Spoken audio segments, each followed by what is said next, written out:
Today I'm trying a top fusion Asian restaurant in Baltimore. Instagram keeps spamming this on my reels, so I gotta try it. So let's see if it's worth the hype. First up, we got these little ribs. Yes, sir.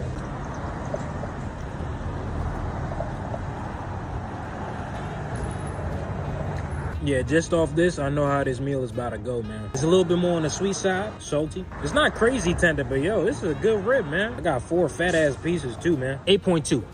Next up, we got some tofu. Jamming. Oh, y'all see this?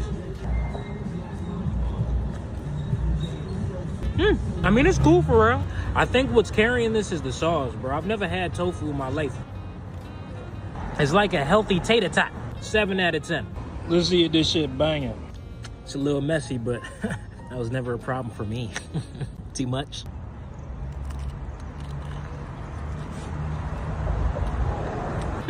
That shit was so fire, bro. No exaggeration. This is probably the best chicken sandwich I've ever had in my life. I've had all types of chicken sandwiches. Hot Dave, Chick-fil-A, and others I can't think of. But this is definitely the best chicken sandwich I've ever had, bro. It's spicy, seasoned well, a little sweet because of the sauce, man.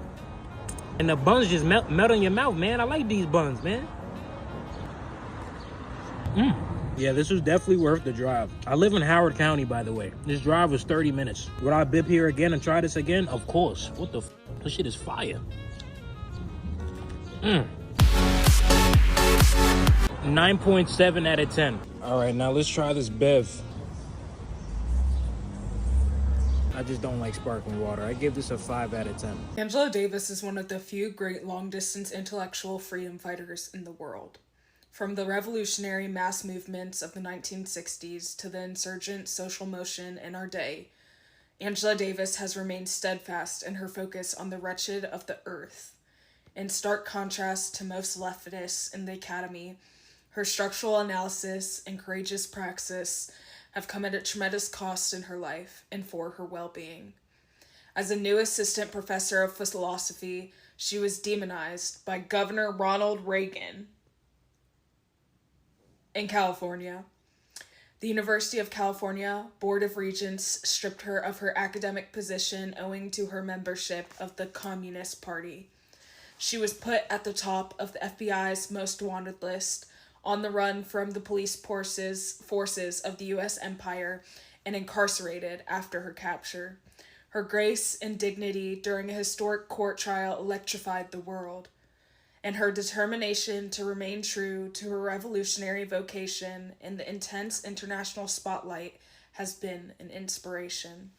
In this latest text of her magistral corpus, Angela Davis puts forward her brilliant analyses. Oh my God, can I not speak? Apparently not. Analyses and resilient witness here and abroad. In a clear and concise manner, she embodies and enacts intersectionality, a structural, intellectual, and political response to the dynamics of violence, white supremacy, patriarchy, state power, capitalist markets, and imperial policies. Apparently I can't get the words out today. On December 3rd, 2014, I was blessed to stand alongside my dear sister and comrade Angela Davis at the Oxford Union debate in memory of the 50th anniversary of the great Malcolm X's presence at the Oxford Union. It was a grand event with Angela bringing back the spirit of Malcolm in a magnificent way. This same spirit infuses this book and beckons us to partake of its long-standing joys of serving the people. That's the foreword of this book, and genuinely, that is like one of the reasons I just love this book so much. Like, I wish I could put into words. It's super short. It's like 145 pages. I'm about to reread it for the 3rd time, but I genuinely think it gives me perspective on like serving the people first and like what grassroots activism and justice and protest is. I mean, it talks about, like, it literally shows you like Ferguson, Palestine, the foundations of a movement, and I'm definitely going to like go and read all of her books because I heard there's another one, Race, Class, and like Woman, that's really, really good. she's a phenomenal person, phenomenal writer, and like I can only aspire to be like an ounce of the activist that she is. This book is definitely one of my big recommends. I know a lot of people have been asking for like my book recs, and I will definitely do a video for like each of my book recommendations, but first of course we're starting with this one. If you want to support queer refugees in South Sudan who are facing displacement and are past their due date to raise $20,000 to afford shelter, food, housing, medical supplies for children, men, women, and people who have HIV status, then please stay and comment about these JLab headphones. They are on TikTok. However, I did get mine from Back Market because I don't want to buy new tech. It's just to support Congo, and honestly, what's the point of buying new tech? We overconsume and overproduce far too much.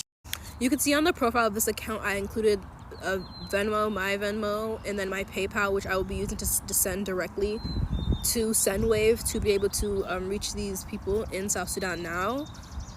GoFundMe works, but they take like days to process it, and this is an urgent matter. They need help with medical supplies, shelter, housing. I'm just gonna leave space now, holding space, so I can put in the video of lesbian moms in South Sudan, coming from Kenya, Uganda, talking about.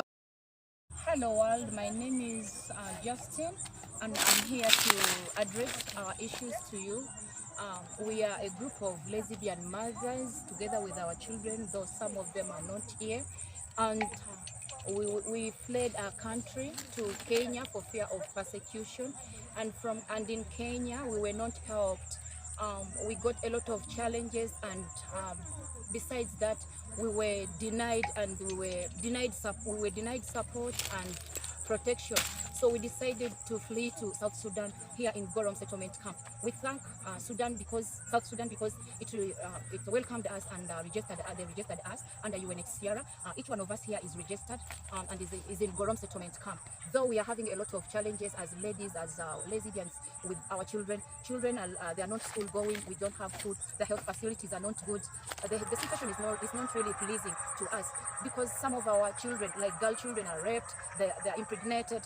We've been discriminated. We are discriminated as mothers, as lesbians here in Gorom settlement camp, and we are calling upon for your support in humanitarian aid as food and humanitarian support as in finance and some other things like shelter and sanitary towels for women. UNHCR, and it's like, y'all got me messed up, but the UN, they really do love to play in African people's faces and are extremely complicit in the suffering of Africa and the exploitation of Africa and its people. Thank you if you got to this point, and please donate. Even $1 you can send to my Venmo, and I'll be sending that to Sendwave, or from my bank to Sendwave, and that's automatic. It's much quicker. It's kind of like Cash App or Venmo basically. But yeah, thank you. One thing about me, I'm gonna wrap this head. I'm gonna protect my energy, and also I'm gonna protect my locks from all this pollen that's going on in North Carolina. But we have a keffiyeh. As you can see, I have the OG one, the classic one y'all seen everywhere. But we have a new one. Like, look at that. It's handmade by artisans, and y'all know I do my research. This is an actual Palestinian company. It's not from China. It's not mass produced. Ever since the keffiyeh came on this app on TikTok Shop, there's been a lot of fakes making, like, mass producing these, and they're very poor quality. There be lint everywhere or loose fabric everywhere. This one is legit, and I do recommend watching this because it is handmade by artisans. And y'all know I do the research. This is actual Palestinian company. And y'all, that blue is so vibrant. I hope the camera is doing it justice. It is so vibrant. And speaking of washing it, I recommend hand washing it. Do not put it in your washing machine. Wash it with natural soap. I use the natural multi-purpose soap. It was a castor soap that has shea butter. Now, a lot of people don't know this, but shea butter actually conditions fabrics, and it makes it super soft. Smells good too because my the soap I use has lavender oil in it. But yeah, I did some research. Now, for my research, I could be wrong. Please correct me in the comments. This one represents peace, tranquility, and moderation and stuff like that. So that's what I need at work. One thing about me at work, I'm always wrap my head and protect my energy. But yeah, if y'all want to support a Palestinian company, like I said, I did the research for you. This is a legit company. Definitely check it out because this one is beautiful. I can't wait to get more. And y'all got to teach me how to wrap this. My locks are finally long enough to do certain styles. So yeah, if you know how to wrap your head or anything like that, let me know in the comments. But like always, be kind to yourself first. Peace. Hi, my name's Nigel, and these are 5 things that piss me off about job hunting. In no particular order. I'm sure most of you will probably relate to all of these things. Let's go ahead and get into it. At number 1, we have stupid ass questions on the applications. What made you want to apply for this company in the first place? Money. What goals are you looking to reach within the next 5 years? Survival. What are you looking to gain from this company? A paycheck. Why y'all playing games? What the hell is going on here? You know why I'm here. I'm here for the same reason everybody else is. I got bills. My electric bill is due next week. It feels like I just paid it last week. Stop wasting my fucking time. At number 2, we have job suggestions from job sites that make absolutely no sense. If I put on my profile that I currently work a full-time job that pays $20 an hour, why in the chocolate-covered, strawberry-flavored fuck are you sending me job suggestions for positions that only pay $16.50 an hour and are part-time? That's a slap to the face. Don't fucking disrespect me like that. Number 3, we have entry-level positions that require a bachelor's degree or higher for you to even be considered. Cause can y'all be serious? Be so fucking for real right now. At number 4, we have ghost jobs. Yeah, that's the thing. I don't even want to get into it because it's just going to raise my blood pressure even more. Just go look it up and then we can be pissed off together. And last but certainly not least, at number 5, it is having to put in your job history after you have already uploaded a resume. Oh my God, the rage that fills my body when I have to do this shit. Because all the information that you could possibly need is on my resume. It has my name, my phone number, my email, and all of my job history for at least the past 5 years. Why are you making me do this again? Why? For what reason? I'm gonna commit a felony. It's me again, international best-selling author Quan Mills, and I'm back again with another Omegaverse Mpreg ratchet urban thriller guaranteed to knock you off your feet. Pregnant by an alpha werewolf hitter. Now, I know what you're thinking, and no, that man is not bloated. He did not consume too many black beans from Chipotle. He did not drink too much lean and get the pre-cloned Gucci Mane stomach bloat. He is carrying a child from his lover.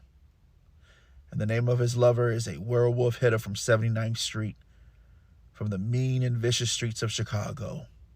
Los. Los. Now, you might be wondering, what in the hell kind of story is this? Well, you're just going to have to grab the book and find out.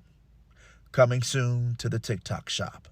But in the meantime, between time, I still have plenty of copies left of This Hoe Got Roaches in Her Crib, written by me, the one and only international best-selling author, Quan Mills. And these are autographed paperbacks, over 370 pages of pure ratchet ghetto drama.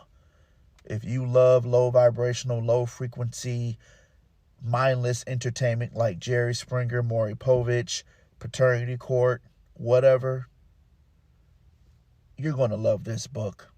You're going to love it.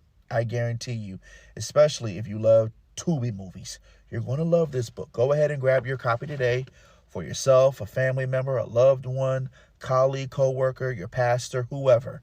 Grab your copy today off the TikTok shop, autographed paperbacks. Now, if you want the ebook, that's available on Amazon. But the paperback, the autographed paperback, you can only get it here on the TikTok shop, nowhere else.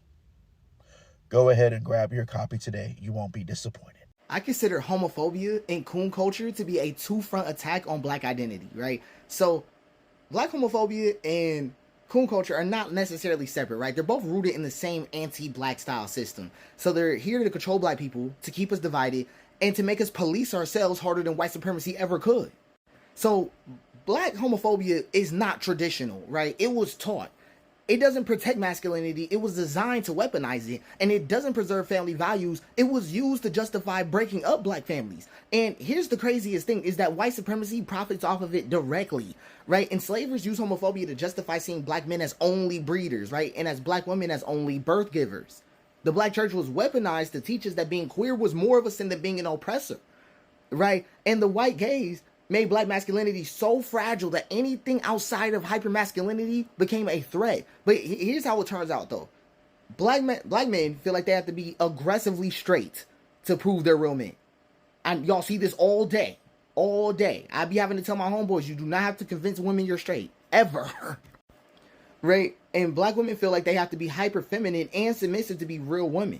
Right? Now, black queer are exiled or erased or used as entertainment, but never fully accepted.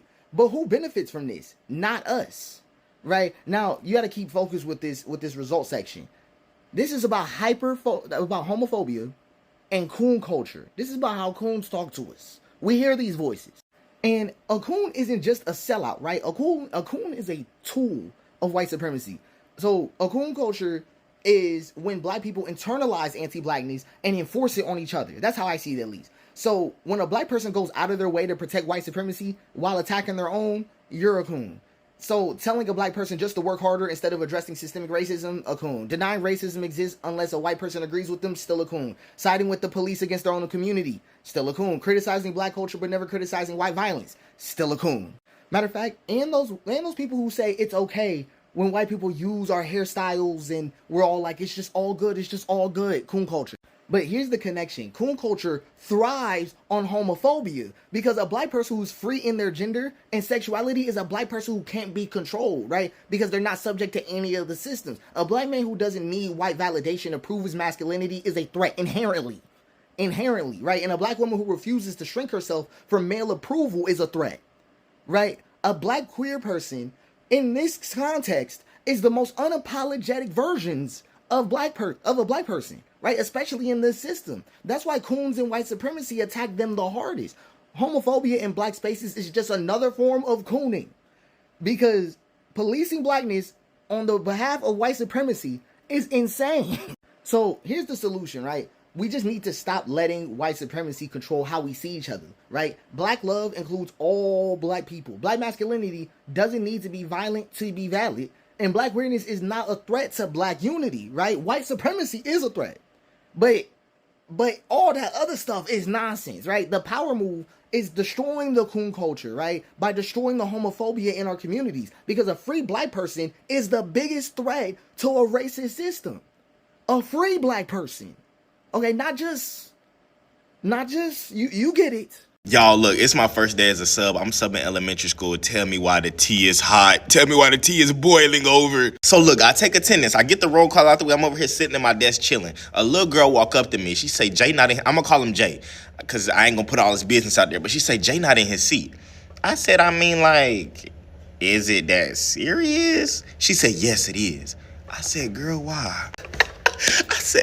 What's up? So she sit down at the desk, she talking about, so listen. Now, mind you, these kids is in elementary school. I tell y'all, these kids is messy. She said, Jay got a girlfriend, and that's not her.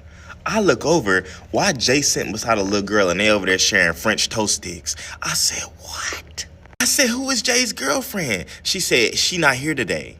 I said, oh, so that's why Jay trying to act out. She said, She said, but that's not all, though. I said, girl, what? Tell me, y'all, man, get to it. You sitting up playing. She said Jay's girlfriend had caught Jay and the girl the week prior sharing crayons. Went up and told the girl, let me catch you sharing crayons with Jay again and I'm going to whoop your ass. I said, she going to whip her ass? I said, surely she's not going to do that on school premises. She said she already did it. I said, to who? She said, 3 months ago, when the school year first started, she caught Jay kissing the girl in the playground during recess. I said, and what happened? She said she grabbed the girl by her hair, swung her, and threw her in the slide. She said the girl came back to class with a patch of hair missing. The next day, her mom transferred her out to class and they have not seen her since. Then she told me, I don't even know how she knew this, but she told me that Jay's girlfriend, mama, didn't even want her talking to Jay because Jay was a scammer. I said, a scammer? He in 3rd grade. What you mean he's scamming? She said apparently Jay be taking the little name tag cards from the kids in kindergarten and giving them to the older kids so they can get extra lunch. I said, like, is that lucrative? You know what I mean? Like, what's the return on that? She had just said that basically whenever the other kids in the class become line leaders, they'll give it to Jay in exchange for the food. That's a good deal. I said, Jay got clout, don't he? She said, yeah. So it makes sense. It makes sense why Jay got all these girls lining up to get him and he the line leader. Remember this video that I made the other day about a witch using scripture in order to defend the use of crystals? She actually responded. So she calls herself a witch, but we will actually call her by the name that God calls her, Jasmine.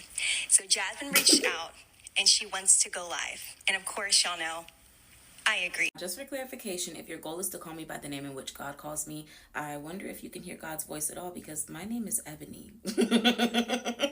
It's actually the name that I gave you in the first video. I know you weren't paying too much attention. You were a little hung up on the fact that I acknowledged you, which does worry me just a smidge, that you have the ability to hear, but the inability to listen and comprehend, or at the very least pay attention, and none of those things bode well for a good conversation. Jasmine is the name that I gave the internet permission to call me, and by your definition, I guess that would make me God. You could call me God if you want to, but I'd be more comfortable if you call me Jazz for tonight. And I saw the people in your comment section warning you to beware that I won't have this conversation in good faith, but most of them have never seen a piece of my content outside of my response to Pastor Mike or maybe Theus Brooks. They're unaware of my friendships with people like Chaplain Kevin or Pastor Christian A. Smith, who was actually the first person to guest star on my show that aired on Easter Sunday. Most of them do not make an attempt to understand me because they're scared it would trigger an empathy for me, and that would take away from the way in which they enjoy demonizing me because they believe they have the authority to judge me. Watching the engagement in your comment section was so strange to me because one person said Jasmine had to write the scriptures on the inside of her eyelids in order to quote them. Be careful, children of Christ. This is how the devil deceives.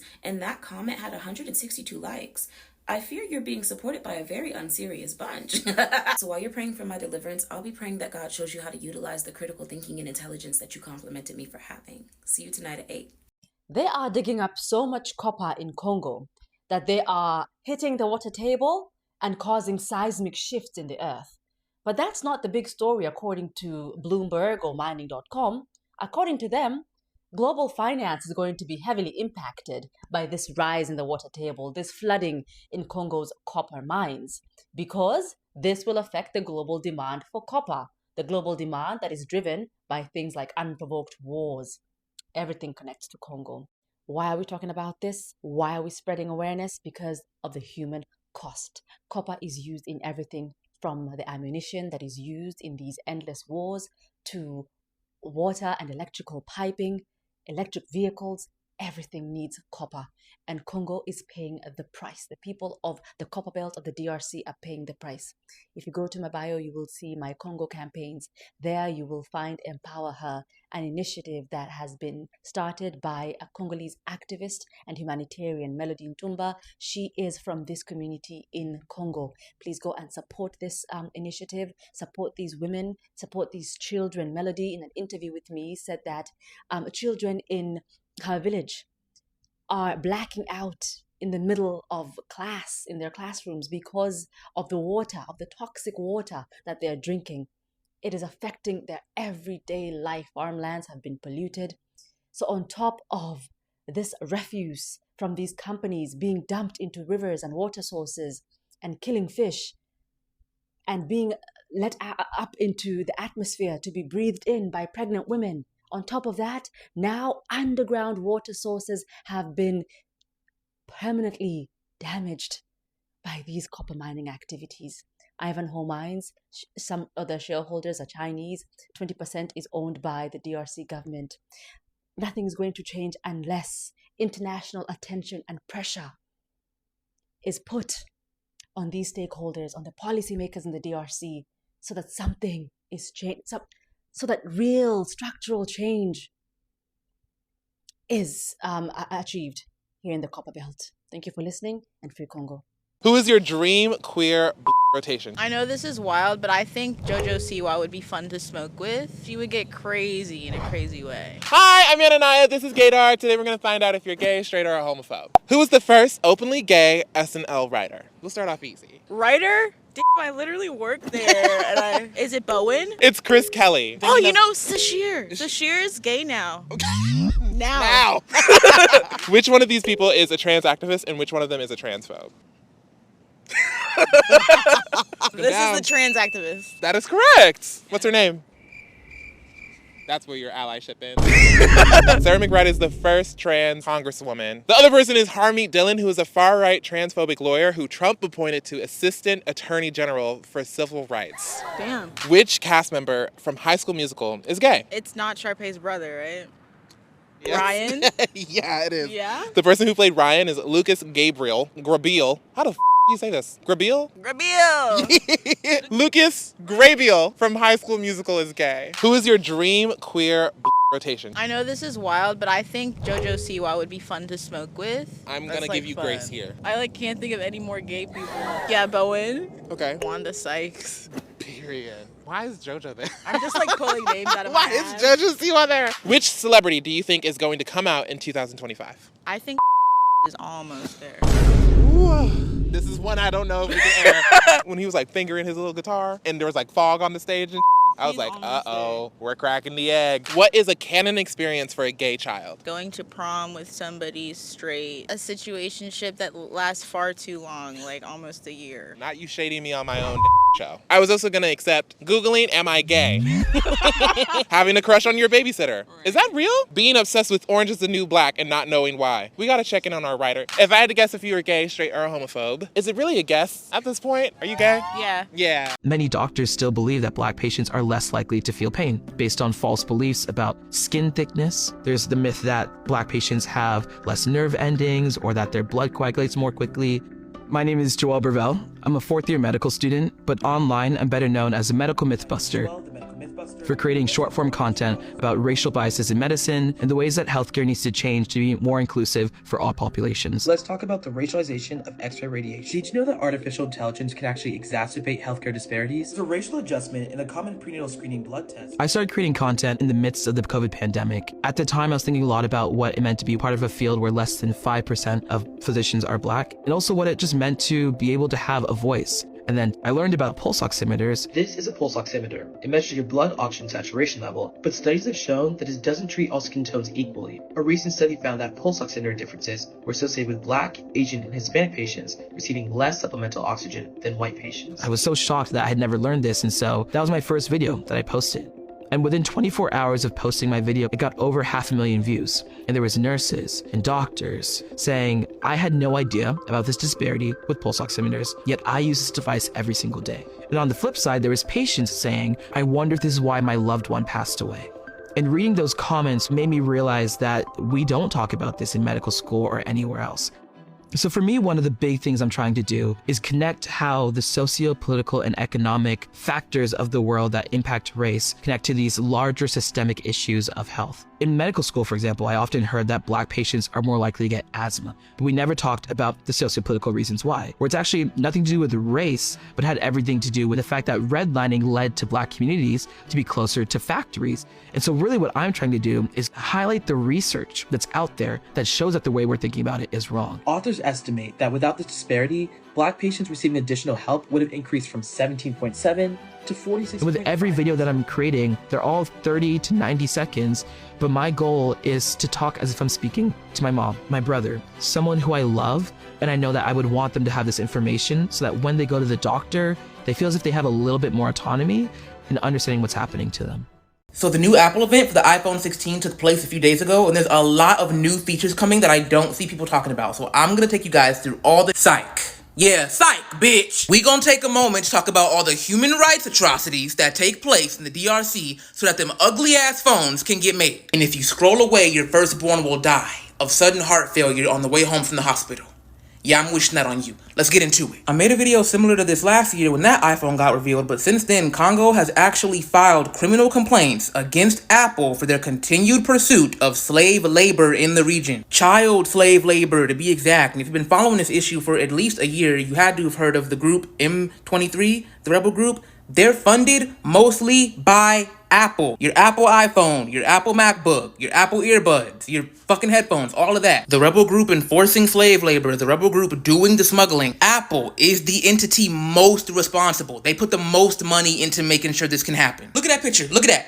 That's mostly children digging for your new iPhone. You don't need that new iPhone. My phone is literally taped together, and this is where all the magic happens. It's fine. You don't need that new iPhone XL 16 CE Pro Plus, the same phone they've been releasing for the last 10 years. There are other brands of phones that y'all can look into. Personally, I'm thinking the nothing phones, because they kind of look like iOS. I know that's why a lot of y'all are addicted to these iPhone brands. You want the iOS look. Other phones have that. And if you just need the new iPhone that bad, stop being a punk bitch and just steal it. Yes, because if you buy this new iPhone, you love slave labor, you hate black people, and also heard anybody who buy the new iPhone, they mama ugly. Aww. Yeah. That's why some of y'all mama be looking like that. Have you ever thought about how we came to associate the beep of a dying fire alarm with being broke? My name is Drew. I'm a sociologist, and sociology is the study of society and human behavior in social contexts, which is obviously an extraordinarily broad area of inquiry and by extension a very broad discipline. And so a lot of sociologists choose to concentrate their focuses on really specific topics. One of my 5 major focuses is the biopsychosocial axis, or somatics, and it's exactly what it sounds like. The bio is how we experience our bodies and what goes on in there, what's going on with our heart and our nervous systems. The psycho is how we experience our minds and also how the brain interacts with our bodies. So that's how things fire, where neurotransmitters come in. And the social is how our lived experiences are, at least in part, the responsibility of someone else and vice versa. And today I want to talk about the prefrontal cortex. Now, in order to identify the relationship between beeping fire alarms, being broke, and the prefrontal cortex, we need to understand what the prefrontal cortex is. And I think the easiest way to describe it is the part of the brain that evolved to make all of the stimuli that you're receiving as you go through life into something cohesive. It shows you which stimuli to respond to, which stimuli to ignore. It's how sometimes people can multitask or split their attention between multiple things. But the prefrontal cortex also has a role in governing executive function. And executive function is many things, but I mostly identify it as the ability to identify, initiate, follow through on, and complete a task, as well as behave in ways that are socially reconcilable and handle your emotions. So using the dying fire alarm as the example, you hear the beep, you register what that means. It means that the batteries are dying. You get a stool, you put the stool against the wall, you climb up on the stool, you twist the fire alarm, and you take it down from off the wall. You inspect it, you see what kinds of batteries it needs. You go to your drawer to see if you have those batteries. If you don't have those batteries, you make a point to go to the store that day, you go and get the batteries, you come in, you swap them out, you climb back up on the stool, you put it on the wall, you twist it in, and there you've done it, you've replaced your fire alarm. Or perhaps you live in an apartment and you don't have the money to buy the batteries, so you contact your landlord and you tell them, hey, I need you to switch out the batteries on my fire alarm. Either way, you've identified a task, you've initiated the task, you followed through on the task, and you have completed the task. That is what's supposed to happen when your prefrontal cortex is functioning exactly as it is supposed to, completely unaccosted, and everything's fine. Okay, so now that we have an understanding of how a functional prefrontal cortex is supposed to operate, we can start to explore this idea of what a dysfunctional or dysregulated prefrontal cortex is supposed to look like. And one of the most common circumstances in which we can identify a dysregulated prefrontal cortex, and by extension an inhibited capacity for executive functioning, is in people with an ADHD diagnosis. ADHD is characterized by a lot of things, but chief among them, because you have a dysregulated prefrontal cortex, it is the inability to properly manage your emotions, to respond to stimuli tactfully, and also the ability to identify, initiate, follow through on, and complete tasks. This is why kids who have ADHD before they're diagnosed are often identified as being disobedient or never turning in homework. This is also why adults with ADHD can have a hard time being on time to things. Because even if you understand the stimuli of the consequences, what you need to do, when you need to do it, and when you need to be there, if the prefrontal cortex is not firing the way it's supposed to, it's just not firing. And no amount of yelling or frustration or cutting people off is going to change that. And that's why we have to give these diagnoses so that we can understand them as these specialized circumstances that they are. But ADHD isn't the only thing that dysregulates the prefrontal cortex. There are a lot of biopsychosocial phenomena that correspond with the dysregulation of the prefrontal cortex or other parts of the brain, like anxiety and depression, but also acute and chronic stress and trauma. And those are the ones that I kind of want to focus on, especially because the definitions of stress and trauma and what constitutes something that is stressful or traumatic isn't really up to you or somebody else. So this idea that someone can say, well, you know, you shouldn't really be experiencing stress, or you don't really have an excuse because what happened to you wasn't that bad. So what, your parents yelled at you, or so what, your parents got a divorce. I know people have been through worse. I've been through worse. They don't really determine what constitutes something that is acutely traumatic or stressful. What does is the hypothalamic pituitary adrenal axis and the sympathoadrenal medullary axis, which are structures within the brain that govern our stress responses. And I don't want to talk too much about the mechanics of those things, but what you need to know is that when they identify something that constitutes stress, that they decide constitutes stress, they release stress hormones. They release cortisol, they release adrenaline, norepinephrine, noradrenaline. And in circumstances where there are continual stressors that they can identify, they are releasing that on a loop. They're releasing it too frequently, and this overwhelms the brain and dysregulates its traditional functions because it's a very delicately balanced system. Now, there are countless studies, many of which I draw on for my own research, that link the lived experience of low income or impoverished socioeconomic status with deviations in longitudinal adolescent neurological development, which is just adolescent neurological development over time, and well into adulthood. And I just want to make this clear, like, I'm focusing on what's going on with the brain and specifically the prefrontal cortex, but this is not limited exclusively to the prefrontal cortex. This affects the entire brain. This also affects the entire body. And there are many circumstances in which we can identify those, but we're focusing specifically on the fire alarm. And I think by now you can see where I'm going with this. In fact, I think we've basically arrived at the part of the video where my point is made. So as we near the end, I really just want to read a little bit out of this book, The Deepest Well by Dr. Nadine Burke-Harris. She is, in my view, one of the preeminent scholars, researchers, and authorities on this specific kind of interaction, the biopsychosocial element of this, the chronic stress and how that impacts development over time, especially in youth. This is the kind of book that should be read in conjunction with things like The Body Keeps the Score or The Chemistry of Joy. And she started to sort of begin her investigation of this when she was getting what she felt like was too many ADHD referrals to her clinic, because people were able to recognize the dysregulation of the prefrontal cortex, among other things, but she was able to recognize that perhaps it wasn't ADHD, it was something else. And that's when she started to identify the relationship between acute and chronic trauma and stress and her kids' neurological development. And so she says here, the diagnostic criteria for ADHD told me I had to rule out other explanations for ADHD symptoms, such as pervasive developmental disorders, schizophrenia, or other psychotic disorders, before I could diagnose ADHD. But what if there was a more nuanced answer? What if the cause of these symptoms, the poor impulse control, inability to focus, difficulty sitting still, was not a mental disorder exactly, but a biological process that worked on the brain to disrupt normal functioning? Now, she talks about that because she kept getting ADHD referrals, but she was noticing that they were concurrent with other things that were acutely traumatic that she was able to identify. The other section that I want to read is just her version of the breakdown as to what happens when chronic stress is introduced to the prefrontal cortex. For kids with toxic stress, the activity of the prefrontal cortex is inhibited in two ways. First, the overactive amygdala sends messages to the PFC telling it to decrease its functioning because something stressful is happening. You don't want reason getting in the way of survival. The second is that the locus coeruleus is flooding the brain with noradrenaline, compromising the ability to override instincts and impulses. The PFC is the part of the kid's brain that puts the brakes on impulses and helps him or her make smarter decisions. Telling a kid to sit still, concentrate, and ignore stimuli that are flooding his brain with the need to act is a lot to ask. And the downregulation of the PFC can have different consequences for different people. For some, it results in an inability to concentrate and solve problems, but in others, it manifests as impulsive behavior and aggression. Wrapping it up nicely together in the dying fire alarm, if we can start to understand that the lived experience of low income or impoverished socioeconomic statuses can dysregulate the prefrontal cortex such that the simple task of replacing the fire alarm is made difficult, then we can also start to recognize that living with fire alarms that beep and beep and beep until they die is going to be a more common occurrence in places where people of those socioeconomic statuses are concentrated. And from there, it's as simple as subconsciously connecting the two in our brains without ever realizing it, although often alluding to it. And my name is Drew, and I'm a sociologist, and sociology is the study of society and human behavior in social contexts. Although one quick follow-up, I do want to say that this is just such a shallow skim of the subject matter, and it goes so much deeper, and there's so much to say about how trauma is reproduced and how chronic stress can be inherited, the nature of epigenetics and transgenerational epigenetic inheritance. And there's so much to say about like racialization and built environments and how identity is constructed with all of these systems interacting together. There's a lot even to say about westward expansion and the settlement patterns of the eastern sides of the United States and then how they moved west. If you're interested in that, let me know, because I could talk about it for hours. This is obviously one of my like 5 areas of sociological focus, and they all tie in together. Like they are not separate. That's why they're like the 5 areas of focus. But if not, that's fine too. I'll just save it for cocktails with my friends, I guess. Did you idolize any like gay or queer actors growing up? You mean the ones that were in the closet or out? Hi, I'm Ananiah. This is Gaydar. What does it mean to reheat nachos?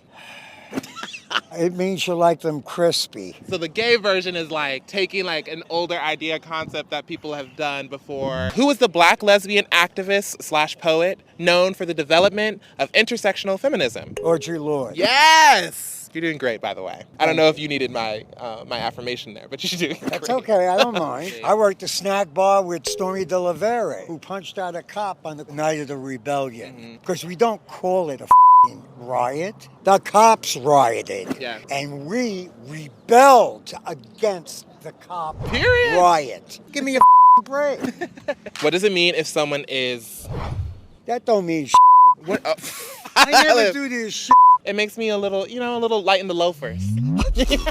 Name an all-time queer anthem. I can give you one, but the mother support Trump now. Name Village 'em. people. Yes! Those flops. And not the good kind of.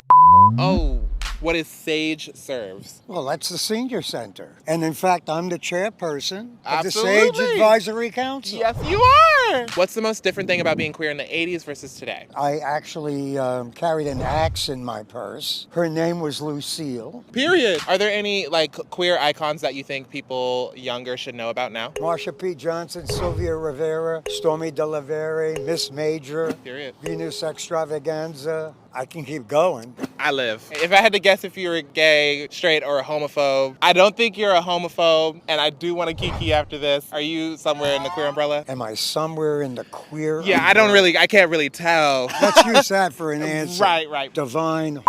I live. So I take back everything that I said about Kendrick's halftime show performance.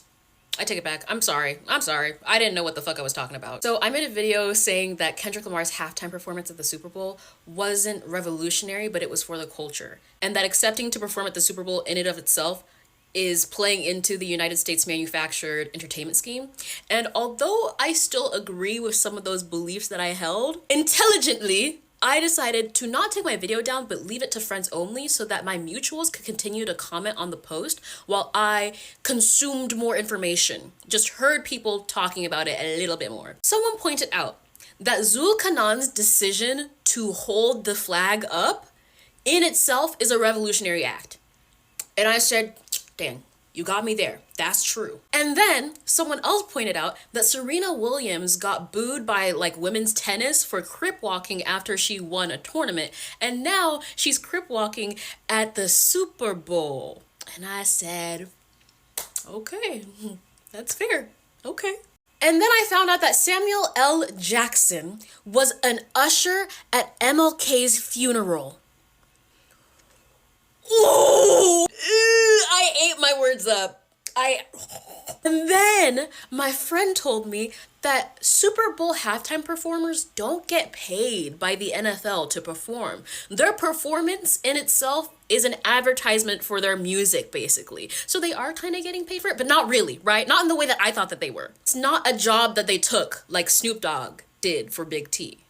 Clock it. Right after I found that out, I saw a video of Kendrick Lamar's 2016 Grammy performance. And the video that I posted is getting deleted in the dirt. I'm sorry, I didn't know what the fuck I was talking about. Because even if I still do sort of believe that the media's way of distracting us is through sports and performance, not another word about Kendrick Lamar is coming out of my mouth. I promise you that. But where did he get the jeans from? And how much did they cost? And do they tailor to people who are 5'1"? I think in a rush to get on here and tell people that Kendrick Lamar's Super Bowl performance wasn't revolutionary, there was a lack of consideration for the fact that even if that's true, the people who saw it as revolutionary still need to be organized and mobilized, and you cannot do that by ostracizing those people. I also think generally when y'all get on the internet to shit on black celebrities during these mainstream moments, y'all don't consider that simultaneously so are white supremacists. And while the rhetoric may be different, there is still a shared shared sentiment that is being presented to the overall audience. And so it can be off-putting. And it can also make people question, what are the actual intentions, right? Are we trying to build spaces online and offline where people can be politically educated and activated for the purpose of building power for the movement?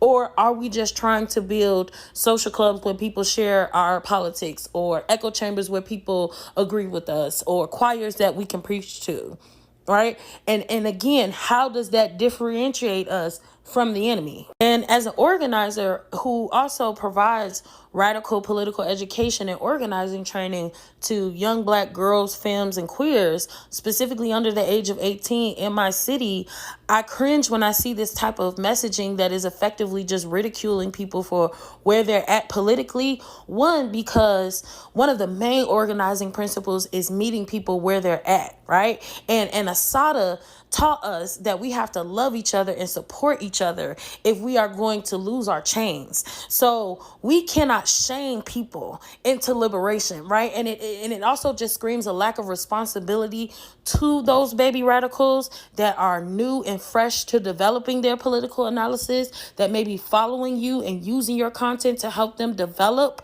their politics, and not being considerate of trying to meet them where they are at. Right? Okay, they don't see mainstream media the way that you see it. But I also know, as a political educator, the content doesn't have to be revolutionary in order for you to use it to radicalize somebody. So the actual question isn't, is the content revolutionary? It's, are you revolutionary enough to use it to meet folks where they are at, to help them develop their politics from point A, B, C, D, E, F, G, right? And political education should challenge people. But the thin line between challenging people and just criticizing and ridiculing them is being intentional. And again, I'm not even saying that the rhetoric is off or that it's wrong, but as I have said before, and I will always say again, the theory, when it lacks practice, falls short, and it ultimately can be more counterproductive than it actually is productive. The way we practice the theory, the way we engage with people around organizing, the way we challenge folks' politics ultimately determine if we are going to be effective, or if we are just going to basically do the job for the oppressor. Something I find extremely odd and honestly quite disturbing, if I'm gonna be real with you, is whenever a tragic crime happens, right? And people's very first thoughts are, oh my gosh, I can't wait until my favorite crime commentary creator, or whatever the hell they're called, makes a video about this. Oh my gosh, I can't wait until they cover this.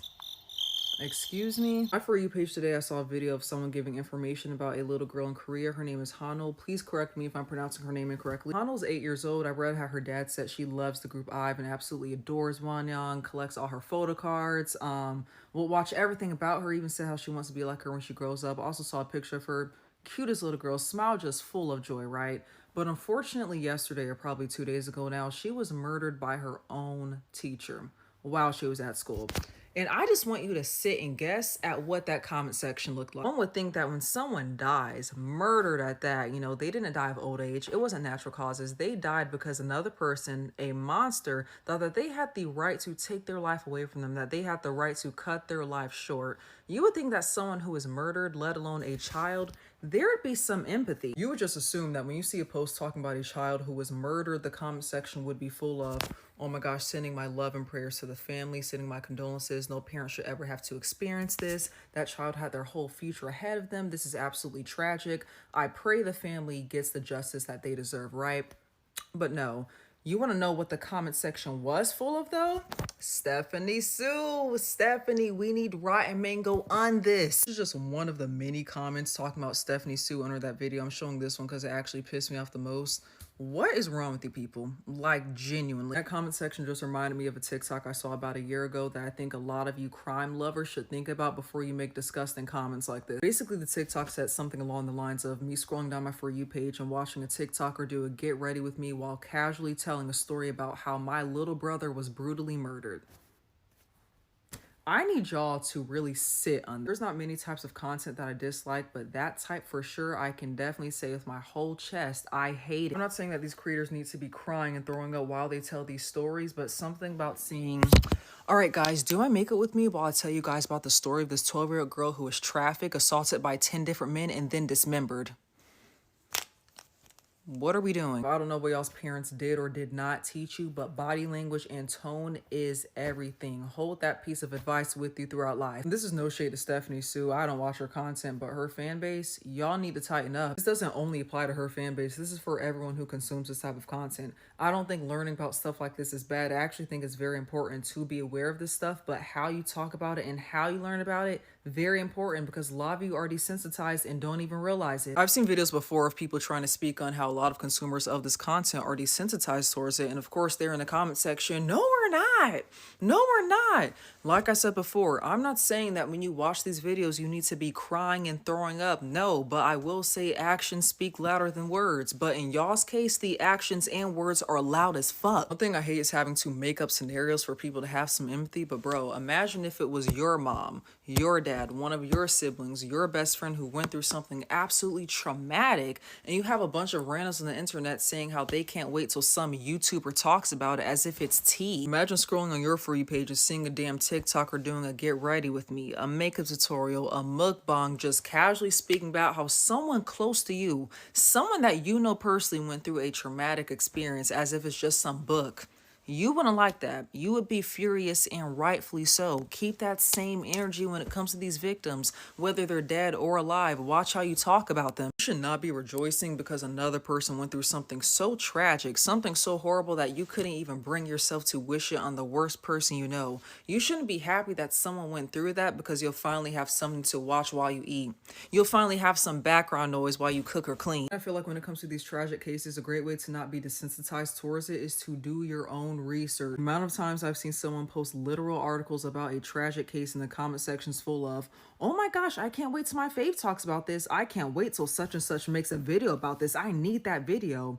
That's funny. I had no idea they were a lawyer on this case. I didn't know they were a detective on the scene. Why are you waiting for them? These cases, y'all be so happy for public information. These court documents, public information. A lot of times families of the victim or the victim themselves, if you know they're still alive and consent to it, do interviews. Go read them. The information is literally at your fingertips. You do not need a YouTube video with dramatic background music and transitions. You don't need a TikTok of someone doing their makeup talking about this. When I first heard about Hana on TikTok, I went to go read the actual article myself. I went to go read what her own dad said about her. I was not waiting for my favorite commentary YouTuber to make a video on it. Sorry this video ended up being so long, but guys, please watch how you speak about these victims, not just because them or their loved ones could possibly see what you're saying, but because these people are not your entertainment. They are human beings and they deserve to be treated as such. What is a service top, and do you identify as one? I don't know what a service top is. I just have that feels good. Absolutely! I wish I could say the same. Hi, I'm Ananaya. This is Gaydar. We have a very special guest today, and I'm gonna find out if they're gay, straight, or a homophobe.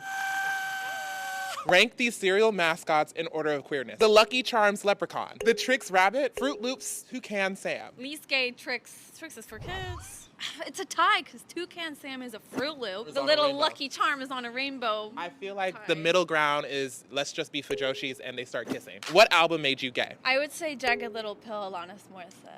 Wait, give me a little something. And I'm here to remind you. That's like so offensive. What is a drag mother and who is yours? Sasha Colby. A drag mother is a mother in the queer community that like adopts you as her own. How long have you been Sasha Colby's daughter? Like 6 months. Fresh out the womb. I live. Marry, kill these lesbian stereotypes. Art hoe, hey mamas, or rock climber. I'm so sorry. Hey mamas, you're gonna have to die. Have to go. I wouldn't marry an art hoe. Those girls that wear those furnace things. Absolutely. Something about the strong fingers of it all. Can you name a straight white cis man that you trust? I honestly, yeah, my dad. That's beautiful. I cannot. My dad. I trust Papa Roan. Beyonce from Timu and Chapel Roan's son in Minnesota. Not Timu. No. In 10 seconds, how many lesbian artists can you name? 10. Tracy Chapman, 9, Tegan and Sarah, 8, me. 7, Does Demi Lovato count? Can't say that, Chapel. 4, Katie Lang. 3, 2. No, I can't say that either. Woo! Headline, Chaperone outs this artist. What are your queer dating deal breakers? Long nails is a cop-out. I know in lesbian relationships, people being friends with their exes, living with their exes is like a thing. If you're really close with like your ex-girlfriend and or dating, it's like, let's just talk about it. I'm with you 100% because that does suck. Also, I want you to consider how they pay attention to the sink after they're done brushing their teeth. I just really need you to floss. Chaperone DDMS. Which lesbian icon was the first queer musician to perform at the Rock and Roll Hall of Fame in 2007? Melissa Etheridge, Tracy Chapman, or Brandi Carlile? I almost said Melissa McCarthy, but it's Melissa Etheridge. Melissa McCarthy as Ursula performed at Rock and Roll. Rock and Roll. Yeah. What advice would you give to your friend going through her first lesbian breakup? Don't try to be friends. Woo! Cut it off. What is your gay music video holy trinity? Alejandro, She-Wolf, Beautiful Liar. And she's like, I could do it. It's cold. You know, the bones, they chilled up. You're arthritis. Right, absolutely. It's acting up today. What are the best and worst parts about lesbian relationships? Worst part is not being on the same period cycle. It's the worst, but it's also the best when you are. I love when lesbians are Bluetooth connected. That's everything. Yes. What song should people be playing all of 2025? I think The Giver. If I had to guess if you were gay, straight, or a homophobe, I can confirm you're not straight. So I think you're gay. Wow, thank you. Please stop treating Congo like a trend. Stop treating Africa like a trend. Stop treating black people like a trend. And I was only going to address this once and leave it alone, but I have seen too much of my FYP now to just be quiet about it. Many of us had to watch the world back away from conversations pertaining to Africa, pertaining to black issues. And no matter what, we had to keep going because this was about our lives. This was about the lives of our people. Now, it seems like it's becoming a trend again and everybody's hopping on it. Here's my thing. Do amplify the voices of the Congolese people because they deserve it. Do amplify all the black voices around the world because we deserve it. But do not treat this like a trend. Please, I am begging you to stop.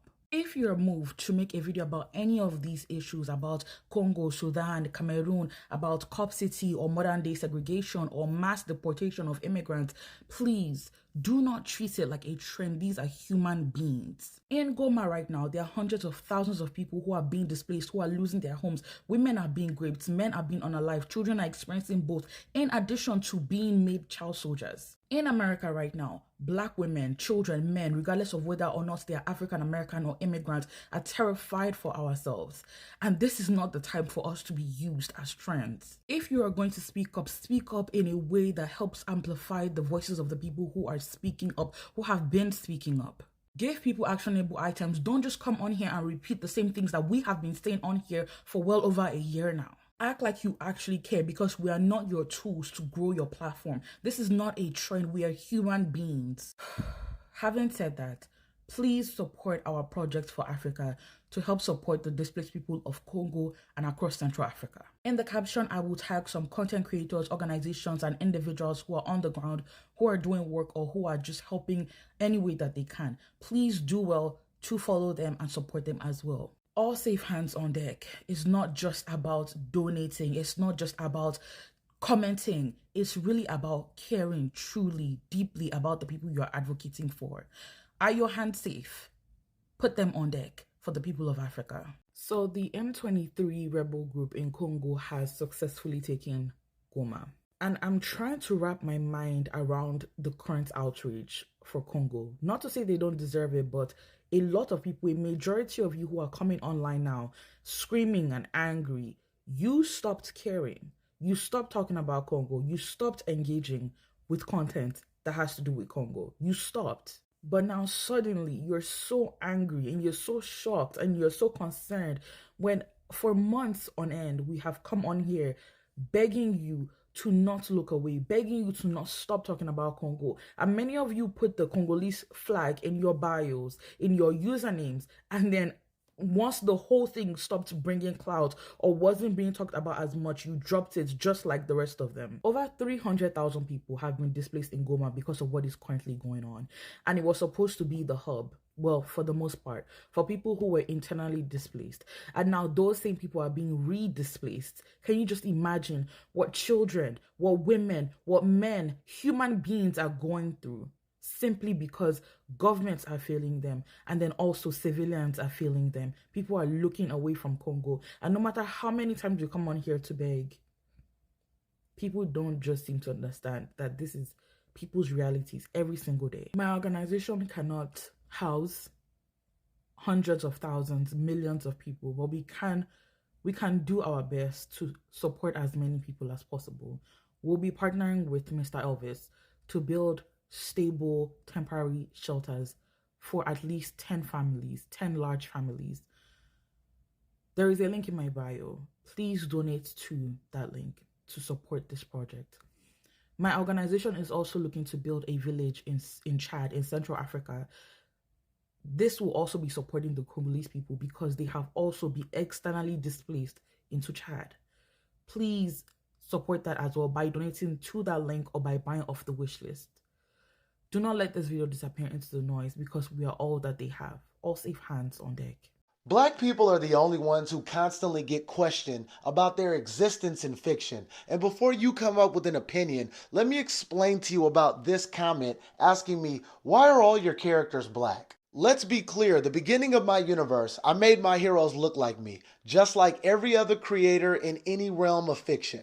I've always just based things off of the story. I've never factored in ethnicity as a thing that I need to question now. It's either written well or it's not. Just like the GOAT Akira did when he made Dragon Ball, he made most of the beginning characters in the image of Japanese people. Just like our other GOAT Stan Lee, who made the beginning of Marvel, most of the characters look like him for a long time. And then there's guys like this, the Commodore, who are the same people who complain when a character is made black in Hollywood and scream, make your own characters. And then I show up making our own characters and it's still a problem. But here's the thing. Our universe is flooded with different ethnicities, but this guy sees me, an African-American person, and because of that, he just can't get past that because he doesn't believe we belong in fiction. So all he sees is black after that. Let me show you the video he commented on and how it started.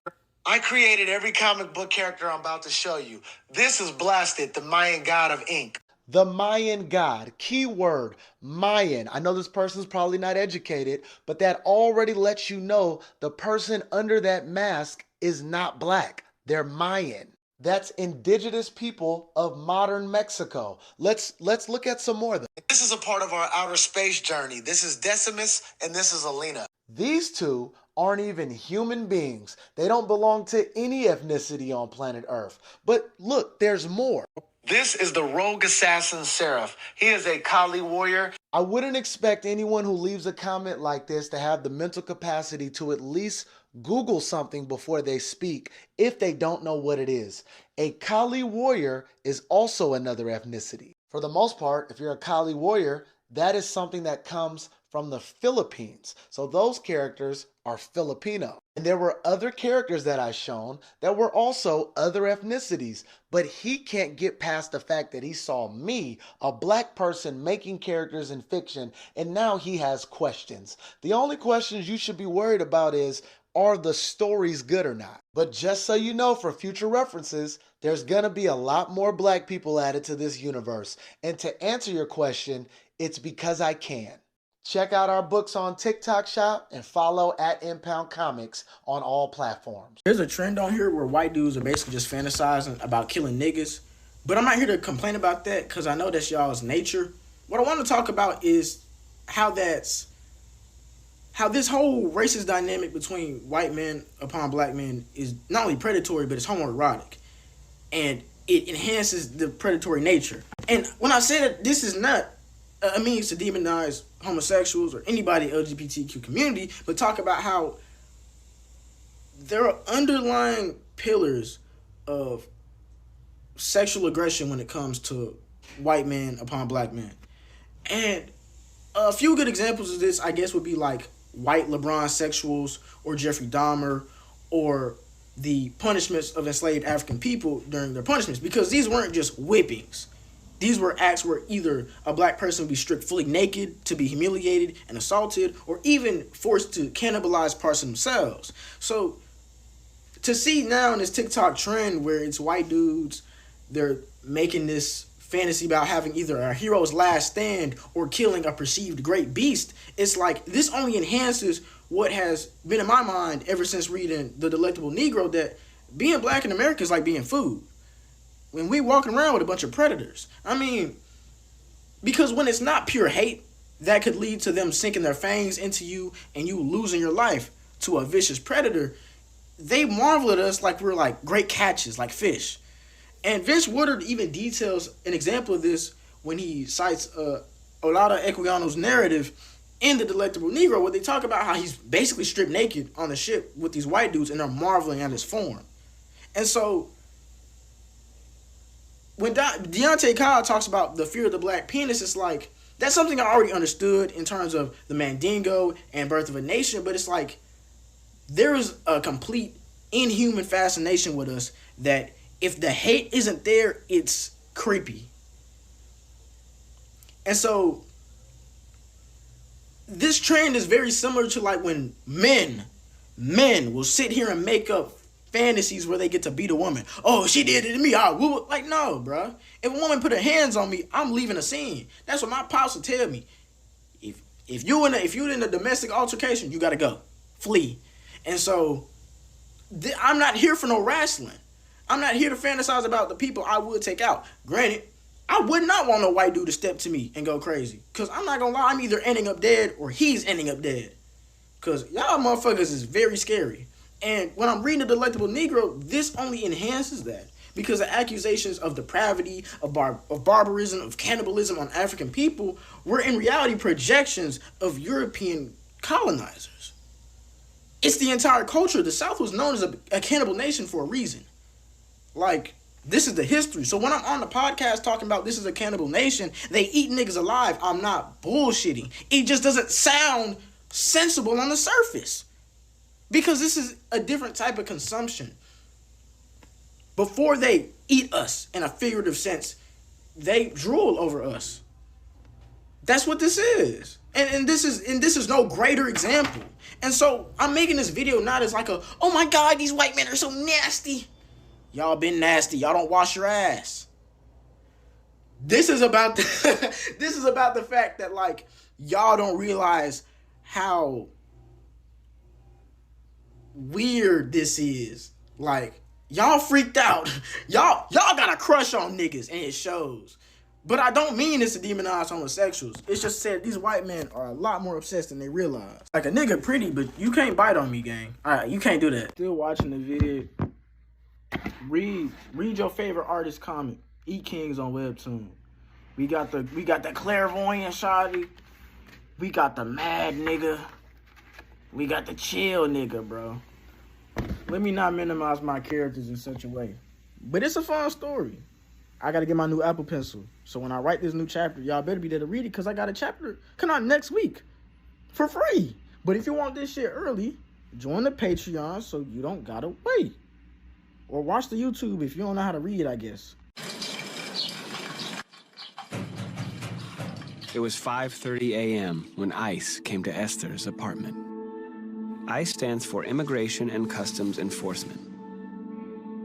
The agents lied to Esther, saying they were police officers investigating a crime and her husband, Alexei, was a potential witness. Is Alexei home? They asked innocently. Now, Esther's gut told her she should cooperate, but she remembered something she'd heard on the radio. ICE had been making early morning sweeps using tricks like this to get people to open their doors. Esther remembered she had rights. ICE may try similar tricks at your home. They may say they're looking for a friend, relative, or roommate. But do not be fooled, and do not open the door. Instead, remain calm and be polite. Tell the agents that you'd like to see a warrant and their ID. Ask them to slip these documents under the door or hold them up to the peephole. Without a warrant signed by a judge, ICE is not allowed to enter or search your home. ICE usually won't have a warrant, but they may lie and say they do, or show you something else that looks official. So look carefully and take pictures of whatever they show you. If they refuse to share any of these documents, then ask them for their card and contact information. Do not show the agents anything or say anything, except, I do not consent for you to enter my home. I do not want to talk to you without a lawyer present. Please leave. Now, ICE won't always listen to you and may enter your home using force. But saying these things might help you in court, even if the agents don't listen. One morning, while Alicia and Javi were getting their daughter Sophia ready for daycare, 2 agents from ICE knocked on their door. ICE stands for Immigration and Customs Enforcement. The agents said they were police officers and were worried that Alicia's identity had been stolen. Javi cracked the door open to learn more. This was the wrong decision. Do not open the door if authorities come to your home, no matter what they say. Without a warrant signed by a judge, they have no authority to enter. But beware, ICE may enter your home forcefully anyway. And if they do, you ask them to leave if they don't have the proper warrant. Be prepared. Do not panic. And remember, we have rights. ICE agents may search your home for documents or other evidence proving immigration status. They do not have the right to do this unless they have a warrant signed by a judge that lets them inside and specifically gives them permission to search. ICE usually will not have a warrant, but they may lie and say they do, or show you something else that looks official. Tell ICE, I do not agree with you being in my home. Please leave. If the agents start to search, tell them, I do not agree to your search. These words can be legally powerful, and saying them might help in immigration proceedings, even if the agents don't listen. You have the right to ask ICE agents for their ID, their contact information, and their warrant, and to take pictures of any documents they show you. They probably won't give these documents to you. Do not answer any questions and do not share a loved one's whereabouts or show them any documents, even if they ask, except for a valid U.S. passport or green card. This information can hurt you in immigration proceedings. Alicia was arrested. Never interrupt an arrest, as that could be dangerous for you or your loved ones. After the agents left, Javi took pictures of the damage to his home. He wrote down as many details about the encounter as he could remember, knowing it might help Alicia's immigration proceedings. I'm gonna say a very loaded statement, but stay with me. Us as black men have not healed from the trauma of being deprived the ability to be providers in the way that white supremacy expects men to be.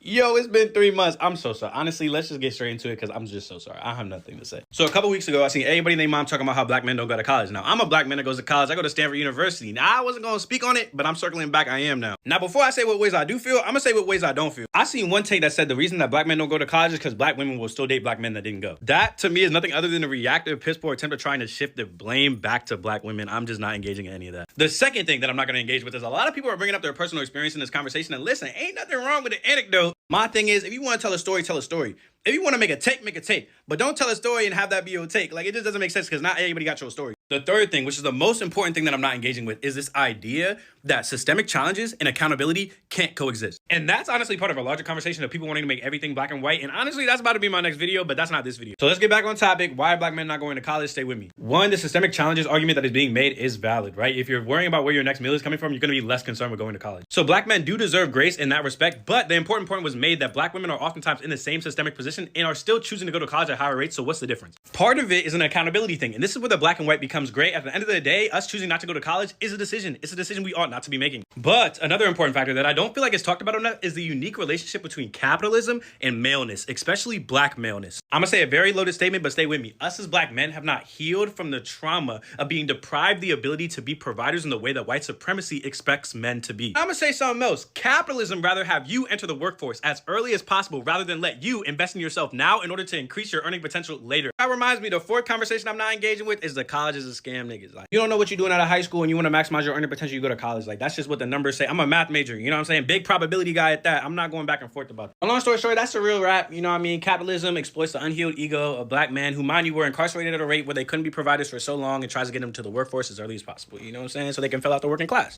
Okay, so tell me why folks are mad online because Doechii said that being a straight man is one of her biggest red flags when she's dating. Mind you, she's already in a relationship with another woman, but I digress, right?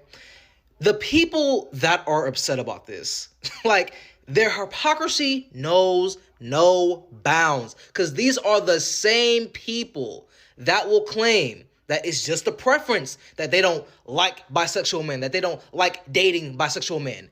Because of, honestly, propaganda pushed by the Ronald Reagan administration during the AIDS crisis. Let's be so fucking serious. That's where this shit is coming from, right? Do the knowledge, huh? So it is just so funny to me that now it's not a preference, right? Doechii saying that, being a straight man while, she's dating is a red flag. That's not a preference. Now we just don't understand preferences anymore, right? But when it comes to bisexual niggas, now we have a PhD, a fucking doctoral in preferences. We understand that shit completely.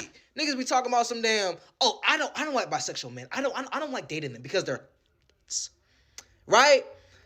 But now it's not a when Doechii says it, when Doechii flips it on y'all, now it's not a preference no more. Now it's an issue. Now it's misandry or some bullshit. Man, fuck. Oh my God. I'm telling you, the hypocrisy, bro, it knows no bounds. It knows no bounds. These people be tripping. These people be tripping. I'm telling you, bro. I'm telling you. Come on. If you want to know how you can help my country, Congo, watch this video, and I'm going to give you 2 very practical solutions that each and every single one of you guys watching this video can do. You don't have to donate your money. You don't have to do big campaigns and go out in the streets walking if you don't want to. Stop sponsoring big tech companies. What I mean by that is when this latest iPhone is being released, don't go buy it. Rather go buy refurbished old iPhones. Why? Same thing with Samsung, same thing with all the MacBooks, the iPads, etc., all the technological products, because the mineral used to create these products are what they are stealing from my country. It's the reason why we are being killed and enslaved for over 20 years. It's called coltan, and that mineral is solely found in Congo, and that's why they are killing us. Number 2, if you use the sound that I've used in this video and you just record even a 5-second video and you post it on your TikTok, the revenue that the artist that created this song is going to receive, she is sending it directly to orphanages in Congo that are helping kids that are being left without parents due to the killing. Every single person watching this video can help. Every single person watching this video can do the things that I've told you because you don't need to buy the latest iPhone. And I'm a very realistic person. I can never come on here and tell you guys burn your tablets, throw them out. No, because as I'm talking to you guys right now, I'm recording this video on my iPhone 8 Plus, which is the phone that I've used for years now. So you can make small changes. You don't have to constantly be upgraded with the latest iPhone. You don't have to constantly be upgraded with the latest MacBook or the latest iPad, etc. By sponsoring these companies, that's how my people are still being killed 20 years later. Which actress did Ellen come out to in her sitcom in 1997? Reese Witherspoon, Laura Dern, or Felicity Huffman? I'm gonna go with Laura Dern just because I love Jurassic Park. And you're gonna be correct. Let's go! Hi, I'm Ananiah. This is Gaydar. What does WLW mean? Win, loss, win? Okay. I like the sentiment. It means women loving women. Also agree. Yeah. On Gaydar, we're politically correct. I live. Which queer group is currently being erased from all federal government websites? Trans people. Yes, they are. You. Everyone in Trump's cabinet. You can't be here when I say that. I'm just vehemently opposing their policies because they're disgusting. You better get the SAT word in too. Which of these people is homophobic and they're trying to ban gay marriage in Michigan? And which of them is a gay icon? Isn't this the guy who has the Elvis voice? That's not Austin Butler. Oh. Okay, so who's the other one? He's got to be trying to ban gay marriage. Well, yes. With that middle part. Is the right or the left? The one on the right. Okay. Never trust the right. Period. You better get him. Yes! I can't believe I just called him mayoral-elect. Name a gay bar in New York City. Cubby? Shut the up. Cubby? Go ahead. What's that movie from the 2000s where the snake popped out of a... Shia LaBeouf? Cubby Hole? Yes! My next question was to name a lesbian bar, but you did me one even better. WLW, baby, let's go! How will gay people affordably get around New York if you're elected? Also, have you ever jumped the turnstile? No. Period. At the core of every single proposal is to make the city affordable, whether it's in housing, freezing the rent, public transit, making buses fast and free, Period. or with universal childcare. If you think it's a damn shame that New Yorkers can't afford their housing, their childcare, their groceries, their public transit, we are the campaign that's going to make sure that the New Yorkers who built the city can afford to keep calling the city their home. Period. Do mayors have press secretaries? 100% they do. Do you have one? Not yet. Okay. But I do have an incredible communications director. Yeah, we'll talk later. We'll talk about, replacements. If I had to guess if you were gay, I would be a terrible press secretary. If I had to guess if you were gay, straight, but you should consider me. If I had to guess if you were gay, straight, or a homophobe, I'm gonna say you're straight, but I'm gonna throw my dice into this. What's the saying? I'm gonna vote for him. So. It never occurred to them. When a black man mentions loving black women in front of a white girl, I don't know what it is, but they get triggered about that shit. Like, they get uncomfortable. 2 weeks ago, my friends and I met up with this other group of friends, and we were just chilling at this restaurant. It was this European joint, real classical. While we were sitting at the dinner table, we were mostly alone, and we were just having some regular old conversation. And this one white girl, who I paid no fucking attention to, I didn't even realize she was there until she opened her mouth. She came out with a question and said, "So, what's your guys' type of a woman?" And I just blurted out, "Black women. Period." And she was like, "Oh, black women? Why black women?" Because black woman is one of the best partners for a black man. That's what I believe in. 2 of my homies was also with me. One of them said, "I like white girls." The other guy said, "I like Asians." Granted, the first guy was white, the second guy was Asian. Go fucking figure. She instantly put the pieces together and went, "Oh, so you guys like other women that's your same race?" And we all looked at each other and said, "Yeah, pretty much."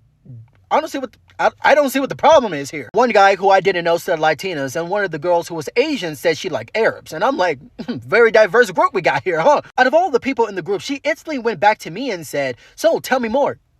Tell you more about what? What the fuck is there to tell you? At this point in time, I didn't think about it much. I was in a good mood. I was drinking hot green tea. What could go wrong? So I elaborated further. It's because I find black women highly attractive.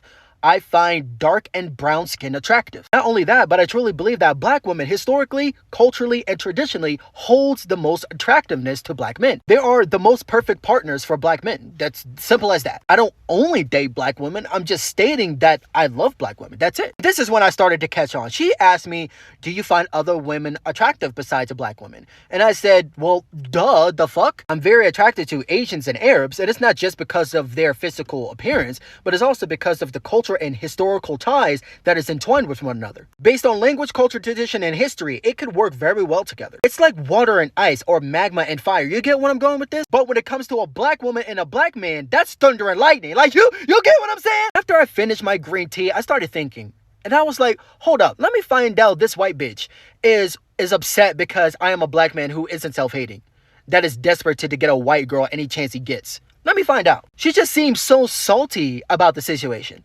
And then she said, "Well, I'm in a relationship." And I'm like, "Oh, that's cool." And one of the girls was like, "Oh, who are you dating?" And she took out a picture. She fuck telling us about him. She just whipped out a picture. To my fucking surprise, it was with a black man. The fucking jokes writes itself. I know it's not all of them, but white women in general hates the fuck on black women. They do it. They do it all the time. They're jealous. Didn't white women way back when, I forget what timeline, they went to the government to make a law on black women to make them cover their hair, forcefully make them cover their hair, because white women was feeling provoked, intimidated, scared of black feathers, pearls, jewelry, black women hair. They didn't like how they were so secure, so assured, and so confident with themselves. So they said, "Fuck it, we're just gonna censor you by force." And now here we are in 2025. Those motherfuckers still exist, just on the low end of trying to date a black man and try to pull one over a black woman. Like, bro. And at the end of the day, out of all that, she decided to say I'm prejudiced. Girl, I just smacked the shit out. How do I run into these people? I just be chilling and minding my own business, and they be finding me. Your body ain't forget me. I beg your finest fucking pardon. It is important to have a lead actor. You know, we have Michael B. Jordan in this film. I think it's important to know about the process of being or becoming number one on the call sheet. And for all intents and purposes for Sinners, Michael B. Jordan was that. But when we get into supporting cast and who carried, Wunmi Masaku, baby, let me tell you something. Carried, told the story, came from Lovecraft Country. most of you will probably remember her from that if you watch that. But baby deserves her 10. I think that representation matters so much, and to see this beautiful chocolate, full-figured woman on screen playing the love interest to all y'all's fave, Michael B. Jordan. It did something for a lot of Black and brown girls, for a lot of aspiring actresses and actors, and for the millions of Black women that are going to watch this film and see themselves, their grandmothers, their aunties, their sisters, their cousins, in a way that is strong and nurturing and vulnerable and loving and fierce and sexy and fly, all of the things. When they bring versatility into the conversation, and we've seen her in Lovecraft Country, and there are a plethora of other things that films and I believe TV that she's been in, I think that when you allow artists a canvas that is this beautiful and this monumental to paint, they will be unforgettable every time. Unforgettable. We want to see her in more things because of the way that she carried and how she carried it. I don't have a video or a clip of it, but the spoiler alert scene at the end of the film where she can be seen calling her love back to her, calling Smoke back to her while nursing her baby before he passes, I think was probably the most beautiful scene that I saw in this movie that included Wound Me, simply because it reminded me of stories of the Mississippi Delta and people that were enslaved Africans in the South that were used to nurture and grow and protect and teach children that were not their own, but were not handled with the same level of care, love, respect, or honor. And the nursing just, I believe that was intentional. I believe showing her still taking care and still being a heroine and still loving and still being mother, but also still being lover, even on the other side. That was so beautiful. Such a beautiful testament to how Black women move throughout the earth. So yeah, put her in more. I want to see more. Y'all, this film exceeded my expectations, and every last person that played a part in this film, all of their roles were so intentional. Not a line was wasted. Not a motion was wasted. I still got so much to say. But this one right here, chef's kiss. Look, I understand that when it comes to certain anime characters, some people would rather sit in an airtight box filled with a third of gasoline than ever consider the possibility of a character that they like being, you know. I do not care if someone head against a character. Do as you please. But bro, I'll be seeing some of the characters where people are like, nah, they're straight. They are straight as hell. Keep that alphabet shit away from them. And I'm looking at the characters like, look, I'm not gonna say they're gay, but I will say they have homosexual tendencies. It's just so crazy because the same people that'll be yelling in your face that these characters are straight will be the same ones calling these characters zesty if they were real. So one of my first introductions to gay people were through Sasuke and Naruto, right? And I know that sounds crazy, so let me explain. I do not remember how old I was. Just know I was a little kid. My brother, he is 7 years older than me, right? Anyway, so boom, we're watching Naruto together. Then I hear him say, pause, me being a little kid. I pause the TV, then he catches an attitude. No, that's not what I mean. Okay, explain yourself then, sir. I'm in elementary school. I'm like, what do you mean? He's like, it's when something's sus. When you never see something sus, you say pause. I'm like, all right.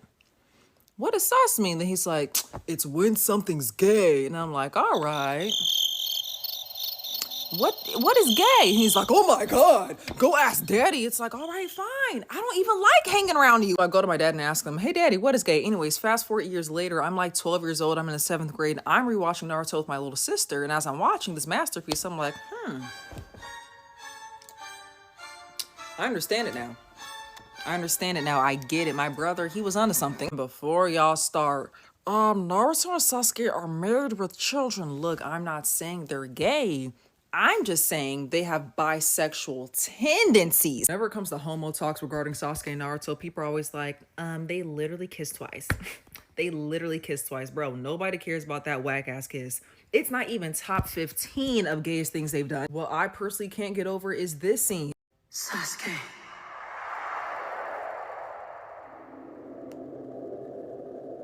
Where are you right now? And what are you thinking about? Do you ever think about me?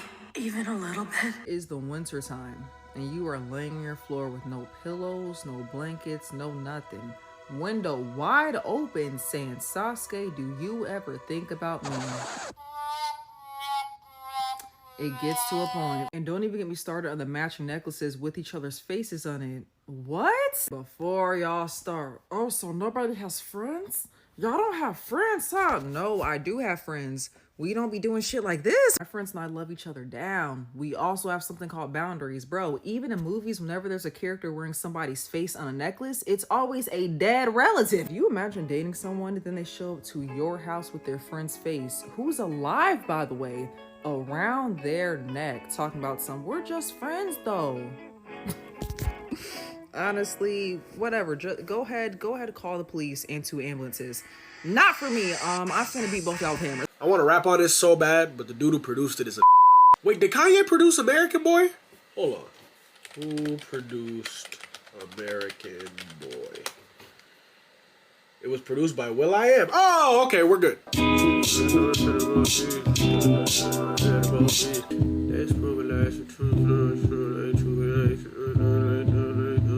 This part is fucking nuts, because this groove is insane. I'm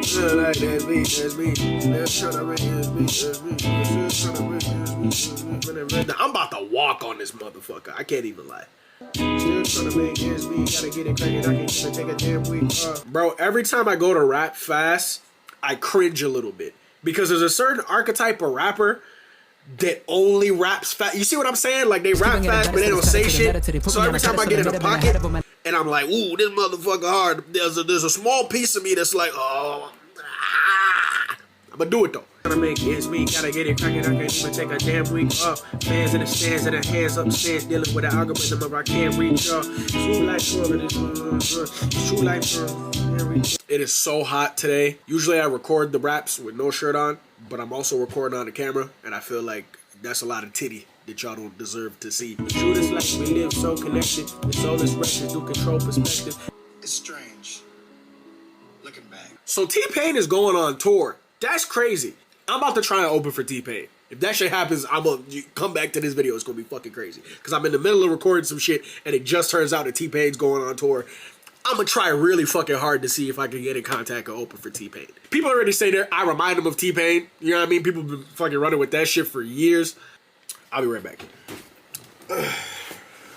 Got my little fruit bowl. I didn't eat breakfast, so this is breakfast.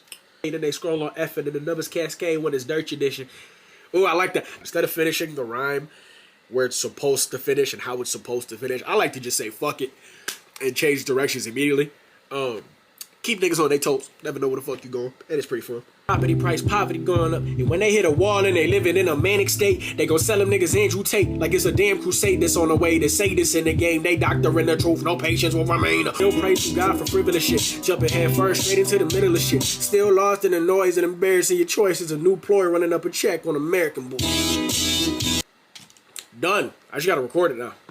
Still trying to make ends meet, gotta get it cracking. I can't even take a damn week off. Fans in the stands and the hands upstairs, dealing with the algorithm or I can't reach y'all. True, this life we live so connected, and soulless wretches do control perspective. Niggas double tap pain and they scroll on effort, and the numbers cascade when it's Dirt Edition. Out of search and observe. Fuck. Tongue twister. It's true, this life we live so connected, and soulless wretches do control perspective. Niggas double tap pain and they scroll on effort, and the numbers cascade when it's Dirt Edition. Out of search and observe them certain positions. They been trying to put niggas in the dirt for centuries. Hit a nerve now, swerving centuries. They done placed the symphony, never changes. Simply how it's played. The sit me center stage is unwise. Remove your sun visor. Look how your sun rays. Niggas need more high focus, less hand holding. Still trying to impress the next man bogus. Proud way too high, your chest can't hold it. Still thinking ain't nobody notice. Tripping niggas still pray to God for frivolous shit. Jumping head first straight into the middle of shit. Still lost in the noise and embarrassing your choices. A new ploy running up a check on American Boys.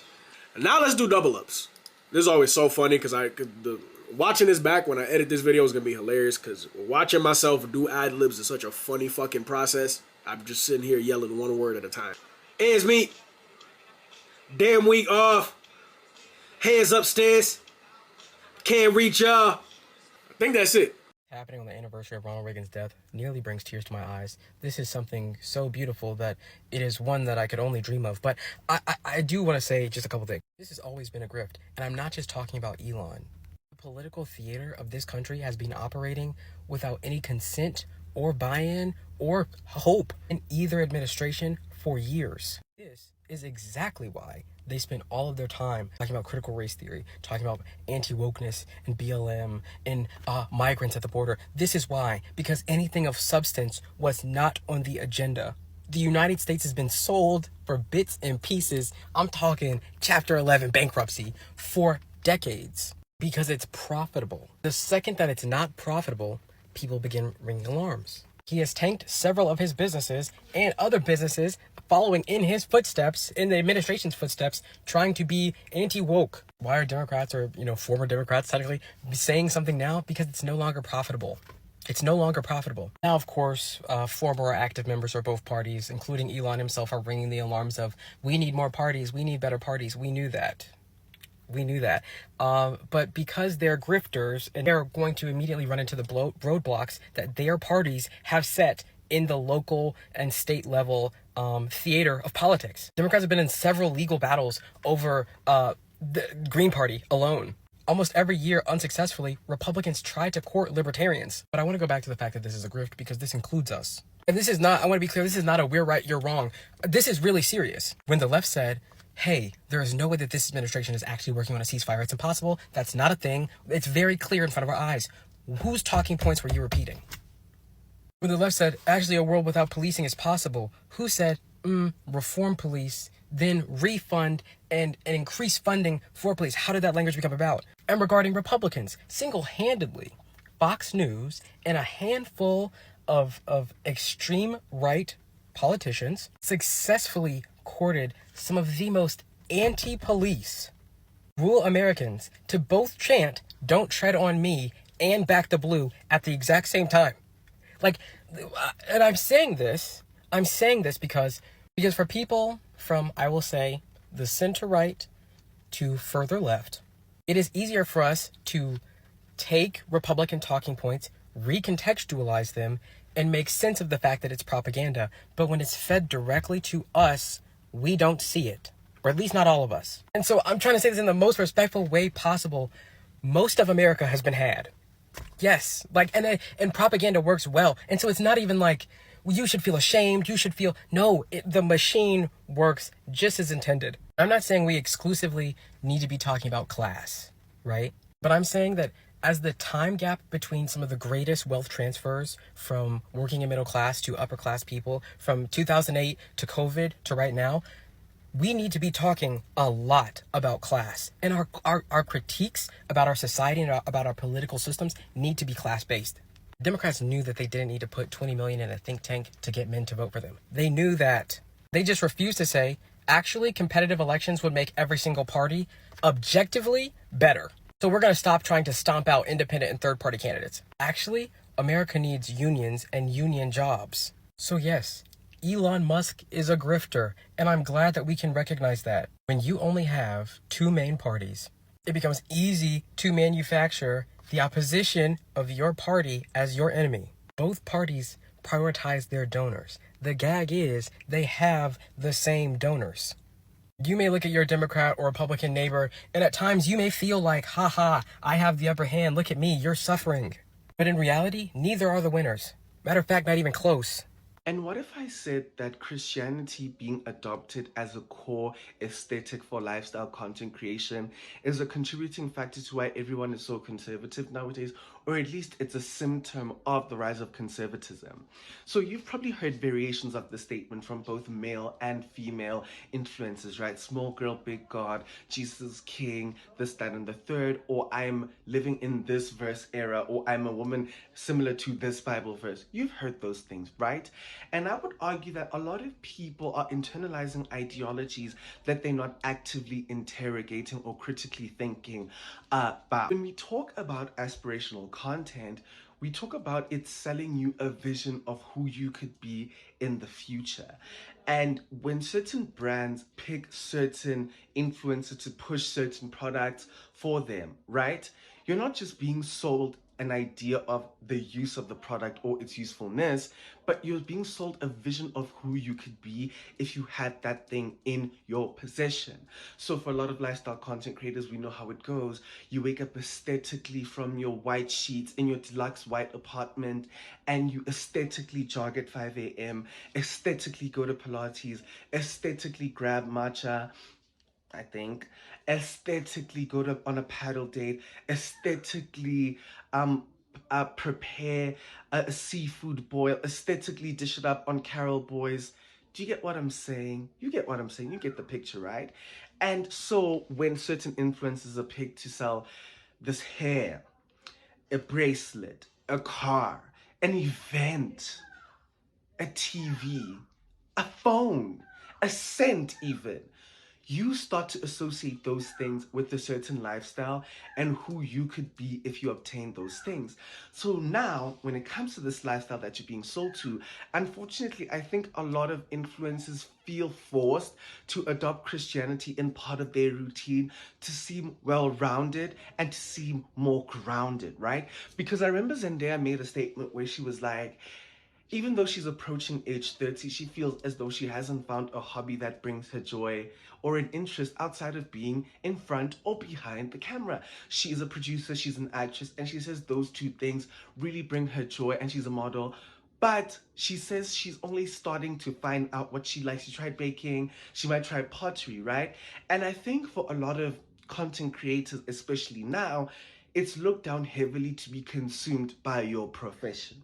Right? It makes you seem shallow, it makes you seem materialistic, it makes you seem too self-centered, and might also make you seem like an attention seeker if you have nothing that brings you joy apart from being behind or in front of a camera or editing on CapCut. So a lot of these creators are adopting Christianity, as I said, to seem more grounded, to seem more well-rounded, and to make their structure and routine seem like it does more than just make them look good. And so these people will start to aesthetically have Bible study sessions, aesthetically listen to worship music, aesthetically join a home cell group, join an aesthetically pleasing mega church, and have aesthetically pleasing Bible verses in their captions, in their bios, and in their end of year recaps, right? But the problem is, a lot of the time, you'll find out that those people did not grow up as devout Christians, or even in the homes that they grew up in, they might have been Christian, but not overly conservative. Right? You get what I'm saying? You know how we often laugh at the statements, Easter? A lot of those people cannot incorporate, and I think this is a fair thing to say, that as conservative as Christianity in general is, I've seen that certain black churches, certain black spaces, depending on who you are, tend to be a little bit more progressive, or at least in the context of African worship. A little bit, not that much, but a little bit progressive. A little bit progressive. And so, a lot of the time, we hear statements like, I remember last year when I made a video about how pastors could never dupe me because I don't have low self-esteem, and people were like, that's just because you're critically thinking about your faith. And I was like, that's such a confusing thing for me to hear, because every single thing that you do in this life requires thought. In things like coordination, balance, speech, and voluntary movement are functions of your brain. As basic as they are functions of your brain. So there's not a single thing that a human being does that does not require input from your brain, right? So a lot of the time when people want to seem more serious about this faith, apart from it looking aesthetically pleasing, they dive headfirst into listening to very conservative preachers without thinking about it, right? And to prove just how Christian they could be, they go to extremist levels to adopt Christian ideology without ever thinking about it. And all of a sudden, they're denouncing baddie aesthetics, they're denouncing BBL fashion, they're denouncing going to the club, they're denouncing lunch dates, mimosa Sundays, they're denouncing all of these things that are very normal to the human experience and very normal to being a young person, all because they're adopting all of these things just to seem more grounded and well-rounded without ever thinking about it. Hello, darkness, my old friend. I've come to talk to you again. Guys, I forgot that was load shedding. So, a video equally fifing. I hope y'all are good with that. So they go from denouncing club culture and activities that revolve around alcohol, and that I'm willing to give more grace to, because a lot of people, conservative or not, naturally grow out of the club scene and naturally gravitate towards activities that do not strictly revolve around alcohol, right? But then they go from denouncing that, and then they suddenly denouncing things that women enjoy incorporating into their appearance. They will start by denouncing makeup, right? And certain styles of makeup. And then all of a sudden they're denouncing certain hairstyles or wigs and weaves. And then they're denouncing jeans or pants. And then, but because it's presented to you in an aesthetic way, soft girl energy, old money aesthetic, small girl, big god aesthetic, women by the river aesthetic, women who pulled Moses out of the river aesthetic. I don't even know, man. Because it's presented as that, it's soft, it's divine, your divine feminine energy, people don't realize that they literally have gone back 100 years. They don't realize that they've gone 100 years back in time. Because what are you saying that a prerequisite towards to a woman being a devout Christian is her having to not wear pants? Do you see what I'm saying? But then all of a sudden, it goes from denouncing appearance, club culture, to now denouncing female independence, right? And again, people don't see it as us going back in time and being conservative because it's presented in such an aesthetically pleasing way. All of a sudden, every prayer session, yo guys, sorry, I've been at home for a minute, so every prayer session that you're attending in your mega churches, all of a sudden, at least 3 prayer points revolve around finding a man. All of a sudden, they become these femininity coaches, these relationship coaches, and every time they make a video and they're like, you know what, today I woke up with a heavy heart and I decided to, guys, come along with me, and today I decided to write down in my notebook where I communicate with God that, he must present me a divine soulmate, a divine man, a man who's this, a man who's that. But they don't realize that they've become male-centered even in this aesthetically pleasing way of presenting their desire for a man. Like having 3 talking points a day, praying to God for a man for the last 3 years, it's still male-centered. Just because you've presented it as a soft, soulmate-focused prayer session doesn't make it less male-centered. And it gets into what? After denouncing club culture, denouncing appearance, and denouncing female independence, it's now becoming a fan of purity culture. Oh my god, I see this tweet, it goes viral every once in a while, but because everyone is conservative now, it has more interactions, where this man is like, God forgave prostitutes, but when it was time to choose a mother for his son, he chose a virgin. And then so many women were interacting with that in such a weird way, talking about, yes, this is why I must be the chosen one for God. I must be the chosen one. I must be the chosen one. We are going back 100 years because now, and this is what I say about how, this is what I've always felt about men interacting with Christianity. I think a lot of men do not know how to interact with Christianity sincerely. I don't think a lot of men know how to love God sincerely without having an ulterior motive. Because when you are saying God forgave prostitutes, but when it was time to choose a mother for his child, he chose a virgin. Let's be real. You are not God. You are not God. You are a human being. You are not God. Your decision making does not have to mirror God in the 21st century. You are not God. Because when you say things like that, you are assuming the position of God, and the woman you're going to have kids with is the chosen one. Meaning her purpose is to be pure, just have a baby for you. Conservative. But when you are now subscribing to purity culture, so I can be good enough to give this man a divine baby, and then you wrap it in a pretty bow called soft girl, divine feminine era, biblical girl era, small girl, big God era, do you not realize what you've stepped into?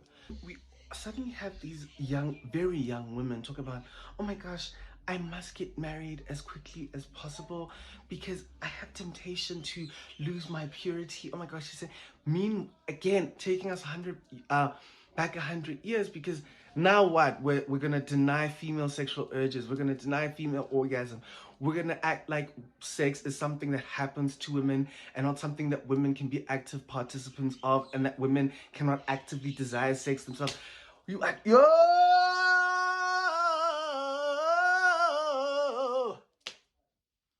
Oh my God.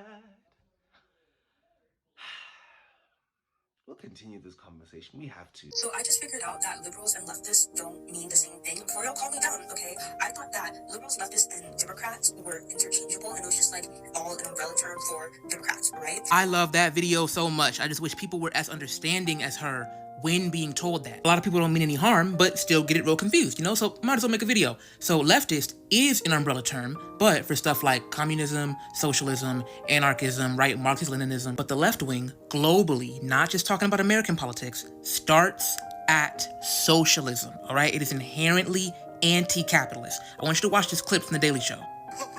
Capitalism is by definition exploitative. It's how it operates. That's fine. But whoa, brother, no, it's not fine. Nothing about exploitation is fine. Right now, you might consider Jon Stewart to be a liberal, right? Left-wing, right? A Democrat. Two of those things are true, but liberals aren't left-wing, right? They don't see capitalism as something we need to get rid of. You know, maybe something where we have a problem here and a problem there, but nothing we can't fix, right? Which is their business. Hey, but like he said, capitalism is inherently exploitative. It can't exist without a lower class. Hence, it can't exist without exploitation of that lower class. Hence, it can't exist without slavery, which was never abolished, because then capitalism wouldn't be able to thrive. We use child slave labor from other countries, Central American child sweatshops, Congo, and thanks to the 13th Amendment, we use prison slave labor from right here in our own backyards. Liberals tend to focus more on optics and PR and how things appear, which is why the only thing that really sets them apart from conservatives are social issues, the things you can see, right? Not the things we do as a country, but who we allow to partake in those particular activities. Why would we have hard conversations about the imperialism and terror we spread across the globe through our military when we could just fight for queer folks and women to also spread that terror? Why would you disrupt the status quo or the existence of the empire when the selling point could just be having faces of color represent you in that empire? Liberals tend to not want to change much outside of social issues, right? They say they do, but Malcolm X said it best, wolves in sheep's clothing, right? They like to cosplay revolution, right? They'll hate the person when they're alive, but then build statues and give them a holiday when they're dead. But all in all, the empire would never let something that challenged it, truly challenged it, hold power within it. So, great rule of thumb for figuring out where you lie, socialism, okay? None of that half-baked shit. True blue, through and through socialism, okay? If you have any sort of problem with any aspect of that, then you're not left-wing, all right? You might be on the left wing of the American bald eagle, but that bald eagle has a nest on the far right side of town. So, thank you for coming to my TED Talk. Name 3 people to be in your queer rotation. Do they have to be queer, or can I choose them and while we're there, they're queer? Hi, I'm Ananiah. This is Gaydar. Today we're going to find out if our special guest is gay, straight, or a homophobe. Okay, let the people know your name and your pronouns. My name is Lucy Dacus, and how dare you ask? Period. How many bisexual artists can you name? Okay, The Evie PR. Bridgers, Claro. I'm like am I about to out anyone? Uh-oh. Wasn't Prince? I would Yeah. argue Prince was. I have a running theory that Prince is a he/him lesbian. What lesbian icon received the most nominations of any woman at the 2019 Grammy Awards? Oh, Brandy Carlisle? Yes! Yeah. That's 1 brownie point. Marry, kill, carabiners, wolf cuts, or Birkenstocks? I want to know what you would have picked. Marry, wolf cuts, carabiners. I feel like they could hit the spot, and I'm gonna kill Birkenstocks. I'm also going to kill Birkenstocks. I would Wolfcut, though, and marry a carabiner. They're gonna run with that. I live. Who is the homophobic governor of Tennessee responsible for passing anti-drag legislation, even though we caught his ass in drag? I should know this because I have screamed this person on stage before. Okay. Bill? Or Yes! Governor Bill Lee. Name 3 people to be in your queer rotation. Do they have to be queer, or can I choose them and while we're there, they're queer? Let's do they're queer. Trick question with a rotation is I don't want to be around anyone. No one should see that. Absolutely. What's gay about rock climbing? Those little things you put around your ass The to make harnesses. the harnesses. Right. When you're rope climbing, there's definitely like a top and bottom dichotomy going on. Absolutely. Who's a queer artist more people should be paying attention to? Jasmine Forte, Okay. who is opening for me on tour and is a really good friend, and her record's so good. That's But awesome. What is the gayest feeling? Forever. Yes! If I had to guess if you were gay, straight, or a homophobe, we're gonna do process of elimination. Okay. There's no way you're straight. Now, I do have a case for homophobia. However, I think you're gay. Am I anywhere near? Thank you. The trick question is that I'm gay and a homophobe. You are not the first on this show. This is not a drill. Elon Musk is coming after Signal in response to a historic wave of whistleblower leaks coming out of Washington, disrupting everything from ICE operations to exposing memos about funding based on birth rates and marriage status. Elon Musk is now targeting Signal, the encrypted messaging app used by whistleblowers to share information securely. According to TechCrunch, Musk's social media platform X is blocking links to Signal.me, a URL shortener used by Signal to let users share contact links. The block affects direct messages, public posts, and even profile pages. The move was first spotted by the blog Disruptionist and is raising some serious concerns. This crackdown comes as Musk's Department of Government Efficiency is shaking things up at federal agencies like the FAA and NASA, with nearly 10,000 federal workers fired and entire agencies like the Department of Education on the chopping block. Employees are now turning to Signal's encrypted platform to securely share information. But now, sharing Signal links on X does not work. When TechCrunch tried to post or send a link to Signal.me, they got hit with error messages like, "Something went wrong, but don't fret, let's give it another shot," or "This request looks like it might be automated. To protect our users from spam and other malicious activity, we can't complete this action right now." So Musk, who calls himself a free speech champion, has a history of going after whistleblowers and critics. He's been accused of blocking accounts of people who disagree with him and attacking publications that call him out. This isn't even the first time he's targeted Signal. A few years back, he tweeted to his 182 million followers, "There are known vulnerabilities with Signal that are not being addressed." Seems odd. This is a big shift from his earlier and previous support of the app. So what's the big deal about Signal? It's a free, super secure messaging app that uses end-to-end encryption to keep text, voice messages, photos, and videos private. It's a go-to for activists, journalists, and whistleblowers who don't want the government snooping on their chats. Unlike WhatsApp, which is owned by Meta and has faced criticism for data collection and security flaws, Signal is open source, meaning experts can check its code to make sure it's legit. Musk's war on Signal should put us all on alert. If someone from a foreign land came and plucked you from your land to a place where you'd never fit in, you'd be pissed off. If you had a style that represented escape, that determined the destination of your fate, just to have someone call them boxer braids, you'd be pissed off. Now I'm not trying to disturb the peace, for those who disturb the peace wind up deceased. But you'll rock to the beats but dodge the blues, then turn around and make a profit off my roots.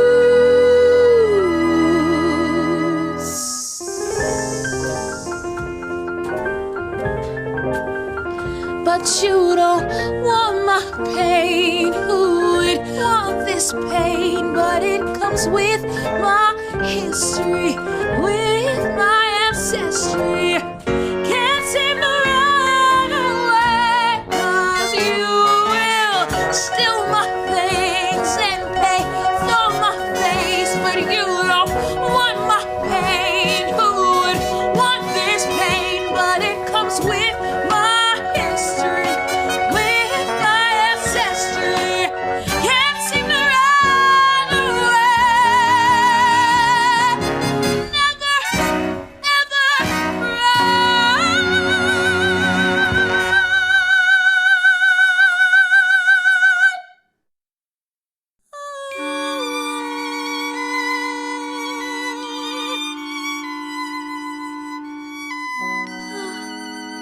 sorry if this gave you black fatigue.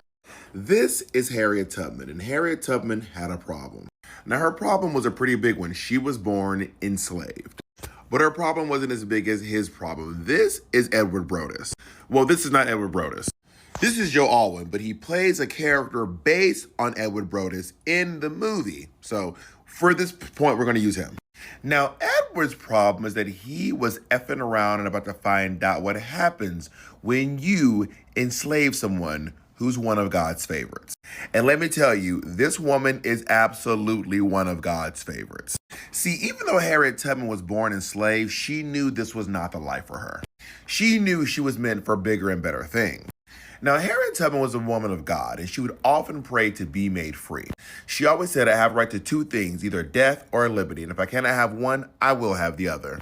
But the gag is, baby, she wasn't talking about her own death, and we're going to get into that real soon. Now, there's a thing called manumission. Manumission is when a slave owner frees their enslaved people. This is often based on them being a certain age, by the time they're 45 or 50, or in the event of their passing. And Harriet Tubman was promised manumission when Edward Brodus' father passed away, but Edward Brodus did not want to comply, and this was very common. So Harriet came up and was like, hey, I'm supposed to be free. We had this conversation. Your dad had a whole thing. What's good? And Brodus was like, yeah, about that. Nah. Harriet said, bet. So Harriet started praying every single night, every single hour, saying, God, please change his heart. Please change his heart. Please change his heart. But I guess God was out of office because the prayer was just not being answered. And then Harriet said, okay, maybe that's not your will. If you won't change his heart, stop it. If you're not going to change his heart, just stop it from beating. And God said, I fucks with that. The next day, Edward Brodus breathed his last breath. And then Harriet Tubman and her brother said, we are going to make a run for it. Now, they were on the run for a couple of days, and her brothers got scared, and they said, we're going to go back. We're going to go back. And Harriet's like, nah, I'm not about that. They said, no, we going back. So they all went back together, and because there was so much confusion on the plantation, they didn't even notice that 3 enslaved people had actually gotten away for a few days. That's when Harriet said, baby, when I run again, ain't nobody about to slow me down. So Harriet Tubman made a run for it by herself, and she made it all the way to freedom. Now, this is not the end of her story. This is just the beginning. She went on to do so many remarkable, amazing things. And let me know if you want me to come back and tell some more stories. In the meantime, I wrote a book. It's called Harriet Tubman Live in Concert. And if you want, you can click it right here on the link and get the book. It is a reimagining of Harriet Tubman. It's not a biography, but it's about her coming back to life right now and actually writing a hip-hop album. Yes, I am serious. If you want to click the link right there, you can get the book. So the entirety of the black internet has been melting down for about 4 days now because one single solitary black man, me, did not like the Kendrick Lamar halftime performance. Nobody's melting down because you in particular didn't like the Super Bowl performance. I haven't actually talked to you directly, so hi, Rob. The reason why people are giving you smoke is because we're fucking disgusted with people like you. We're disgusted with people who can look at a performance like what we just saw, that's something that's demonstrating through artistic reference, through everything, actual shit that has happened, and the actual correct history and interpretation of what has happened between America and the black community. And you are a paid liar who's supposed to obfuscate and make us not believe what actually happened did happen. Your first criticism that you made was saying that you didn't like the performance because the songs weren't mainstream enough and the white people you were hanging out with didn't understand what was going on. Because you're a dumb fuck. You don't even understand that, like, it being more mainstream would be exactly what Uncle Sam in the performance was trying to get Kendrick to be. And if you understood as a nigga where the history of rap is and hip-hop and storytelling or whatever, you would be able to start grasping why it wasn't just mainstream celebrate the hit. But because Kendrick came out there and did something that actually had some deeper thought behind it, beyond just, you know, the normal choreography and how to make shit sound that usually goes into a Super Bowl performance, you didn't like it, and one of your parameters you used was to judge whether or not the white people around you actually fuck with it. We're disgusted because people like you will not be in the headlines unless you come out as the one good black person who says the thing that nobody else is saying. Not because it is actually genuinely expected of the black community to believe one thing, but because you believing that thing in particular makes you money because you get to be the one black person who's breaking with the community, not out of a general principled stance, but but because you have to be the one that condemns your own people at all costs, and that's the only way these people will ever pay attention to you. There's nothing that says that as a black person, you can't relax your hair and sit on the internet and spew anti-black nonsense with a smile on your face. But in the same way we wouldn't like a white person doing exactly that, we don't like y'all either. It's not because we're trying to force you to believe something or we're all in lockstep. You summarize the performance as blackity black, I'm blacker than you. You're dumb as fuck. If you had a nuanced, multi-level critique that was serious, then we'd take you serious. But you went and stood shoulder to shoulder with the people who are representative of your ideology that you push every day, and they called you slurs. Because when you break it down to its most basic form, that's your ideology. And that's why we think it's fucking nonsensical that someone black could believe that shit. Ironically, for a group of people in thought that claim that they're the ones who are not the actual victims and everyone else keeps playing the victim card, you guys play the victim card 99% of the time. No one strapped you to a bed and said you have to give a fuck about the plight of black people and brown people and women and da-da-da. You actually deliberately chose not to. And then as a justification for that, try to turn around and say, well, you guys were gonna make me and I want to be myself. You're not the enlightened one. You're not the special snowflake. You're not leaving the Democratic plantation. You're not breaking with the popular media narrative. You're not a free thinker. You're none of the above. You're controlled opposition. And I feel like all of y'all know that. That's why you even come on here and smirk while you're saying it. And that's why we find you all smarmy, disgusting, and will continue to clown y'all. Good day. So we're just not going to talk about the concentration camps in Guantanamo Bay? We're just not going to talk about it? We're not going to talk about the inhumanity of it? And for those of you who dare to defend such atrocities and then do so with such misinformation, coming out of the woodwork saying America's never done that before, why would they do that again? America has done it before. You ever heard of the Japanese internment camps? America's done this before. History is not as distant as it may appear when people fail to learn from it, because they're bound to repeat it. And right now we're seeing history repeat itself because people are turning a blind eye to the things we know to be true. There are people in positions of power who are capable of choosing such evil and operating from a place of such malice that they will justify and normalize concentration camps. Mass deportations and concentration camps. We are seeing it happen right before our very eyes. I will not be silent about it. And neither should you. And you shouldn't defend it either. And if you know someone who's trying to minimize such atrocity or defend it in any way, call them out and understand that this is exactly how things in the past were able to persist. This is exactly how all the bad stuff we look through our history books and read about that they're trying to ban was able to persist in the first place. You ask yourself, how were people okay with such atrocities taking place right in front of their very eyes? If I was there, I couldn't allow that to happen. If I was there, that could never have happened on my watch. How were people just sitting back and watching it happen? This is how. This is how. This is how. Because people are justifying it. They're normalizing it. They're somehow making it acceptable or deeming it an acceptable act. This is how. This is how throughout history, atrocities have been made acceptable. This is how throughout history, people have been able to do inhumane things to other people and get away with it. This is how throughout history, these types of acts of malice have been perpetuated by large populations against other populations. This is how. Because people have been convinced that this is okay. It's not. And it never will be. Anything that reminds you that real love is quiet and steady, you reject it. Because being picked by someone you had to earn, especially someone emotionally unavailable, chaotic, hard to impress, that feels like redemption. That feels like healing. It's not. It's just another performance. You know what? Let's rewind, because this didn't start with romance. This started long before. Maybe it was a parent whose love you had to earn. A caregiver who praised you only when you were useful, but never when you were hurting. A family system that rewarded performance and punished emotional needs. So you adapted.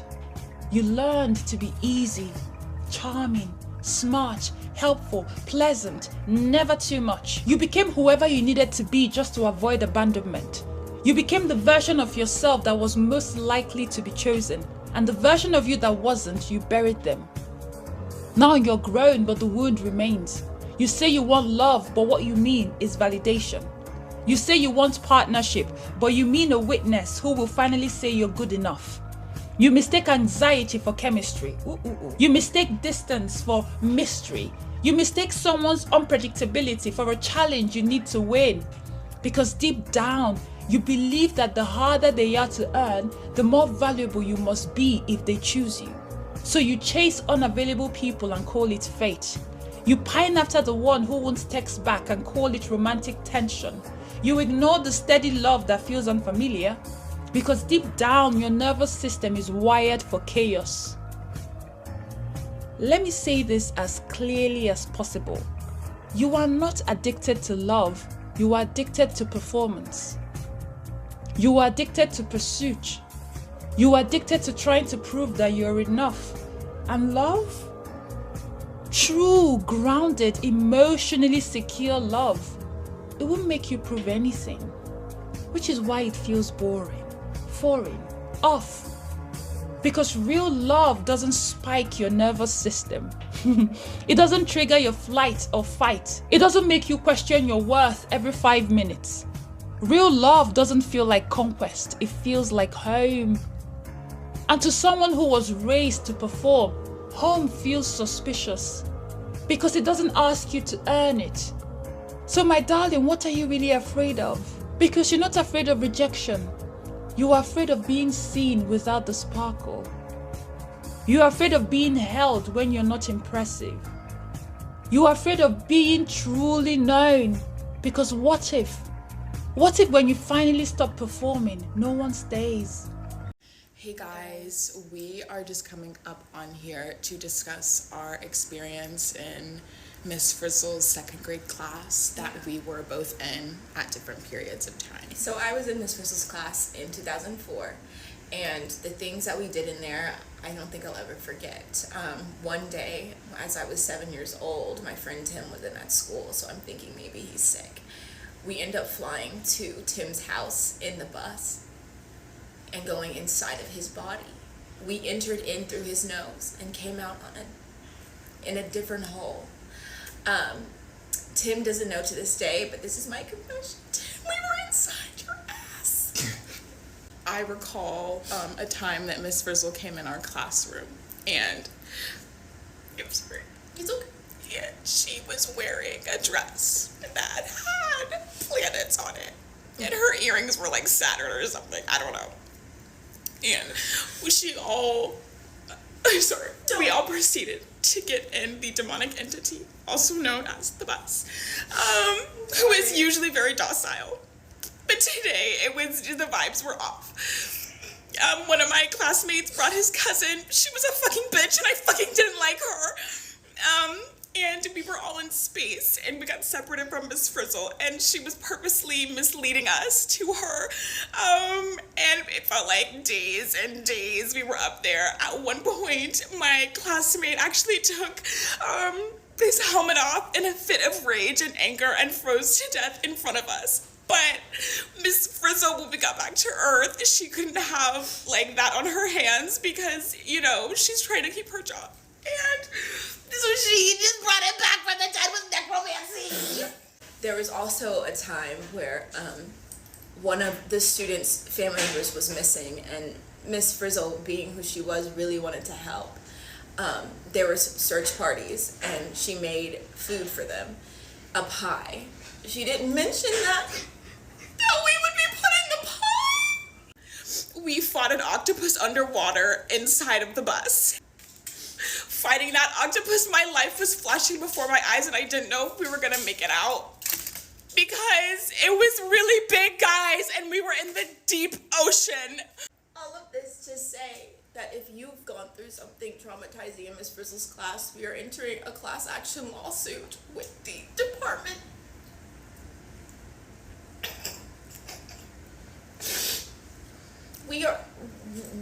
want to hear your stories. So please leave them. The greatest form of activism is to be a living example of the type of people that you wish to see walking this earth. This is from writer Ebony Davis. My name is Nigel. Welcome to Lines That I Live By. This is long form content from the crib. Have you ever met someone so free that it is frustrating to you? I used to be that way. I was very quick to judge someone before I would join them, admittedly.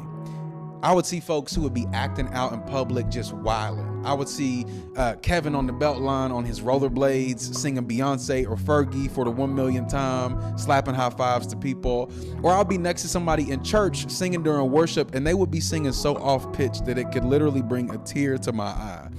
And I ain't mad at nobody. Worship the Lord, but the word says to make a joyful noise, not one that sounds crazy. Amen. Amen. And it took me a while to accept this, both inwardly and outwardly, what was actually bothering me. But once I reframed my perspective and I started to see things differently, I could actually admit that there was something about how they embraced their own autonomy that I hadn't yet embraced within myself. Over time, it became really clear to me that they were living beyond their limits and I was living within my own. Ebony makes a really beautiful point with our line that we're living by today, that our very existence can be a form of activism. Some of the best art in history came from that place. It came from unrest and it came from resistance. Think about something as significant as the Haitian Revolution. It was born from a ripple of the French Revolution. It wasn't a painting, it wasn't a poem, it wasn't a symphony or a song. It was a living, breathing masterpiece. It was an artful activism in their existence. It was the first successful slave rebellion in the Western Hemisphere. It was the first Black republic in the world. Or what about the Medici family during the Italian Renaissance? They used their wealth to create these really beautiful cultural stages.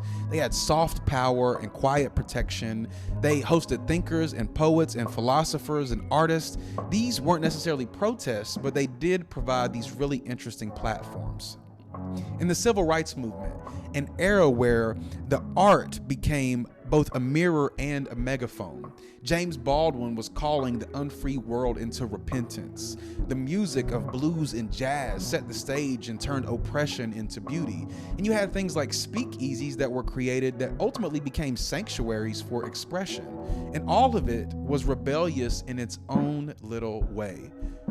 And the individuals who made up these movements knew and accepted that sometimes the world can be so wildly unfree that the only way to shake off the shackles is to let your life be the protest, to live artfully, to live audaciously and honestly. It was Albert Camus who said this: the only way to deal with an unfree world is to become so absolutely free that your very existence is an act of rebellion. And I genuinely believe that rebellion begins with self-respect. So I don't know if anybody's ever asked you this, but let me be the first to do it if so. Have you ever thought about your own existence as a form of art? And if the world doesn't have what you're looking for, are you willing to create as a form of activism with your own artful existence? Let's talk about something personal. Talking is very hard for me. Hey everyone, before we start, do me a favor. Like, comment, share, and follow. Let's engage from the bottom up. Also, please be patient. I'm reading what I want to say, and it might be a little choppy. I have apraxia, which means my brain knows exactly what I want to say, but forming the words in 2 sentences, it's really difficult for me. And that's why I use AI to help me organize my thoughts into this PowerPoint. Make sure you hear me clearly. I'm using this wireless microphone. It cancels noise, perfect for content creators. It also comes in USB Type-C or Lightning, so it works with most devices. Yes, that was a shameless plug. I'm gonna always link below to get yours. Talking right now is not so hard because I could prepare, but conversation is much harder. It's because forming sentences, this part is really difficult for me. Answering comments is hard for me too. If I'm not just saying thank you, I use AI to help me to respond. One day I love to go live on TikTok, but I need a lot of help.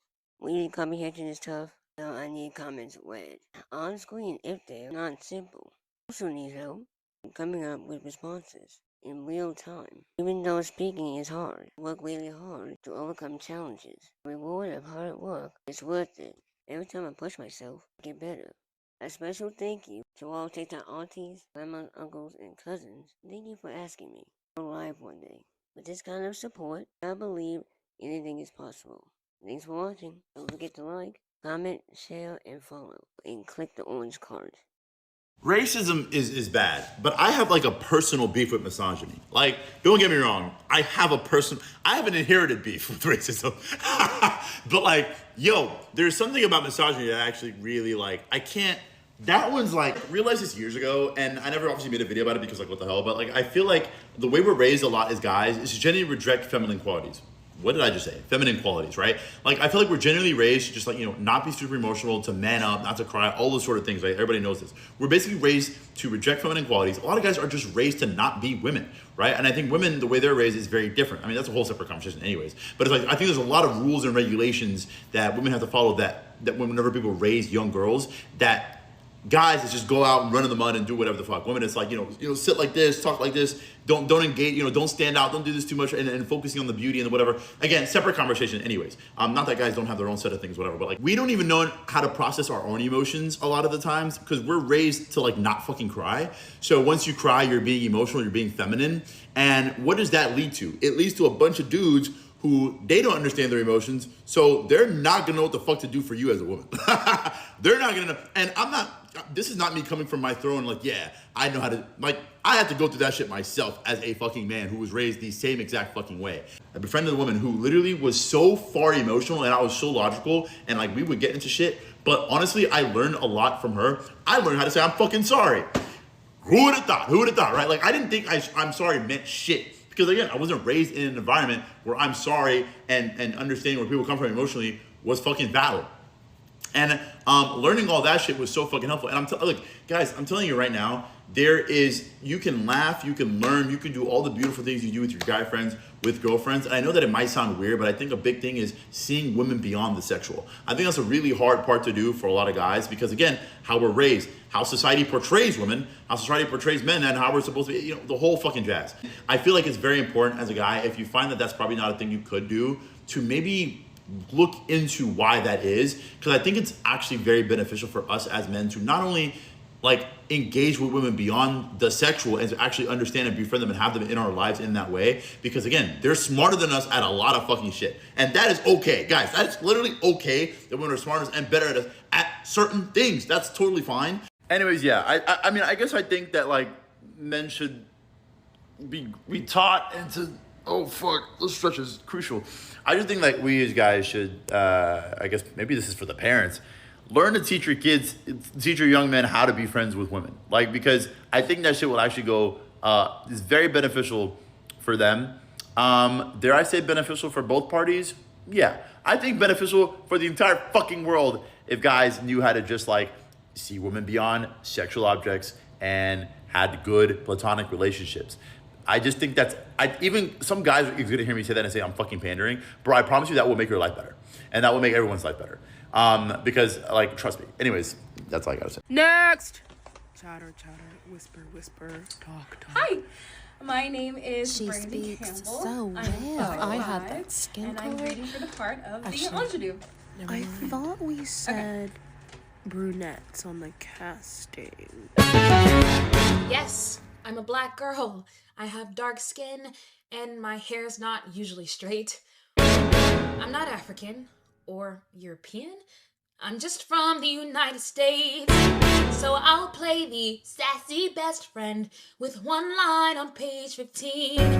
You say I'm not fit to play the love interest. Can I say something, please? Can I be in the scene? And not die on page 3? Can I be the muse, the dream? I'll be great if you let me. She's too urban. And her hair's big. That's alright, I'll wear a wig. Could you say that line a little softer? Yes, I'll say that line again. But what does it matter? They won't cast me. I'm too dark to play the part. Maybe Zendaya or even Tessa will be to represent my name. Can I be in the scene where the hot guy gets to save me? Plus someone who looks like me. I'll be great if you let me. Put me in the movies where I'm not afraid the whole time. I'm begging the Thank you. Thank you, Miss Campbell. But I think we're going to go a different direction. Oh, of course. But great choices, all great choices. Thank you And so I love much. your I'm just so hair. happy to have had this opportunity. Thank It's you. so beautiful and big. And your Thank you. skin, the best Thank of you. luck to you, Thank you. darling. So pretty. Thank you. Thank you.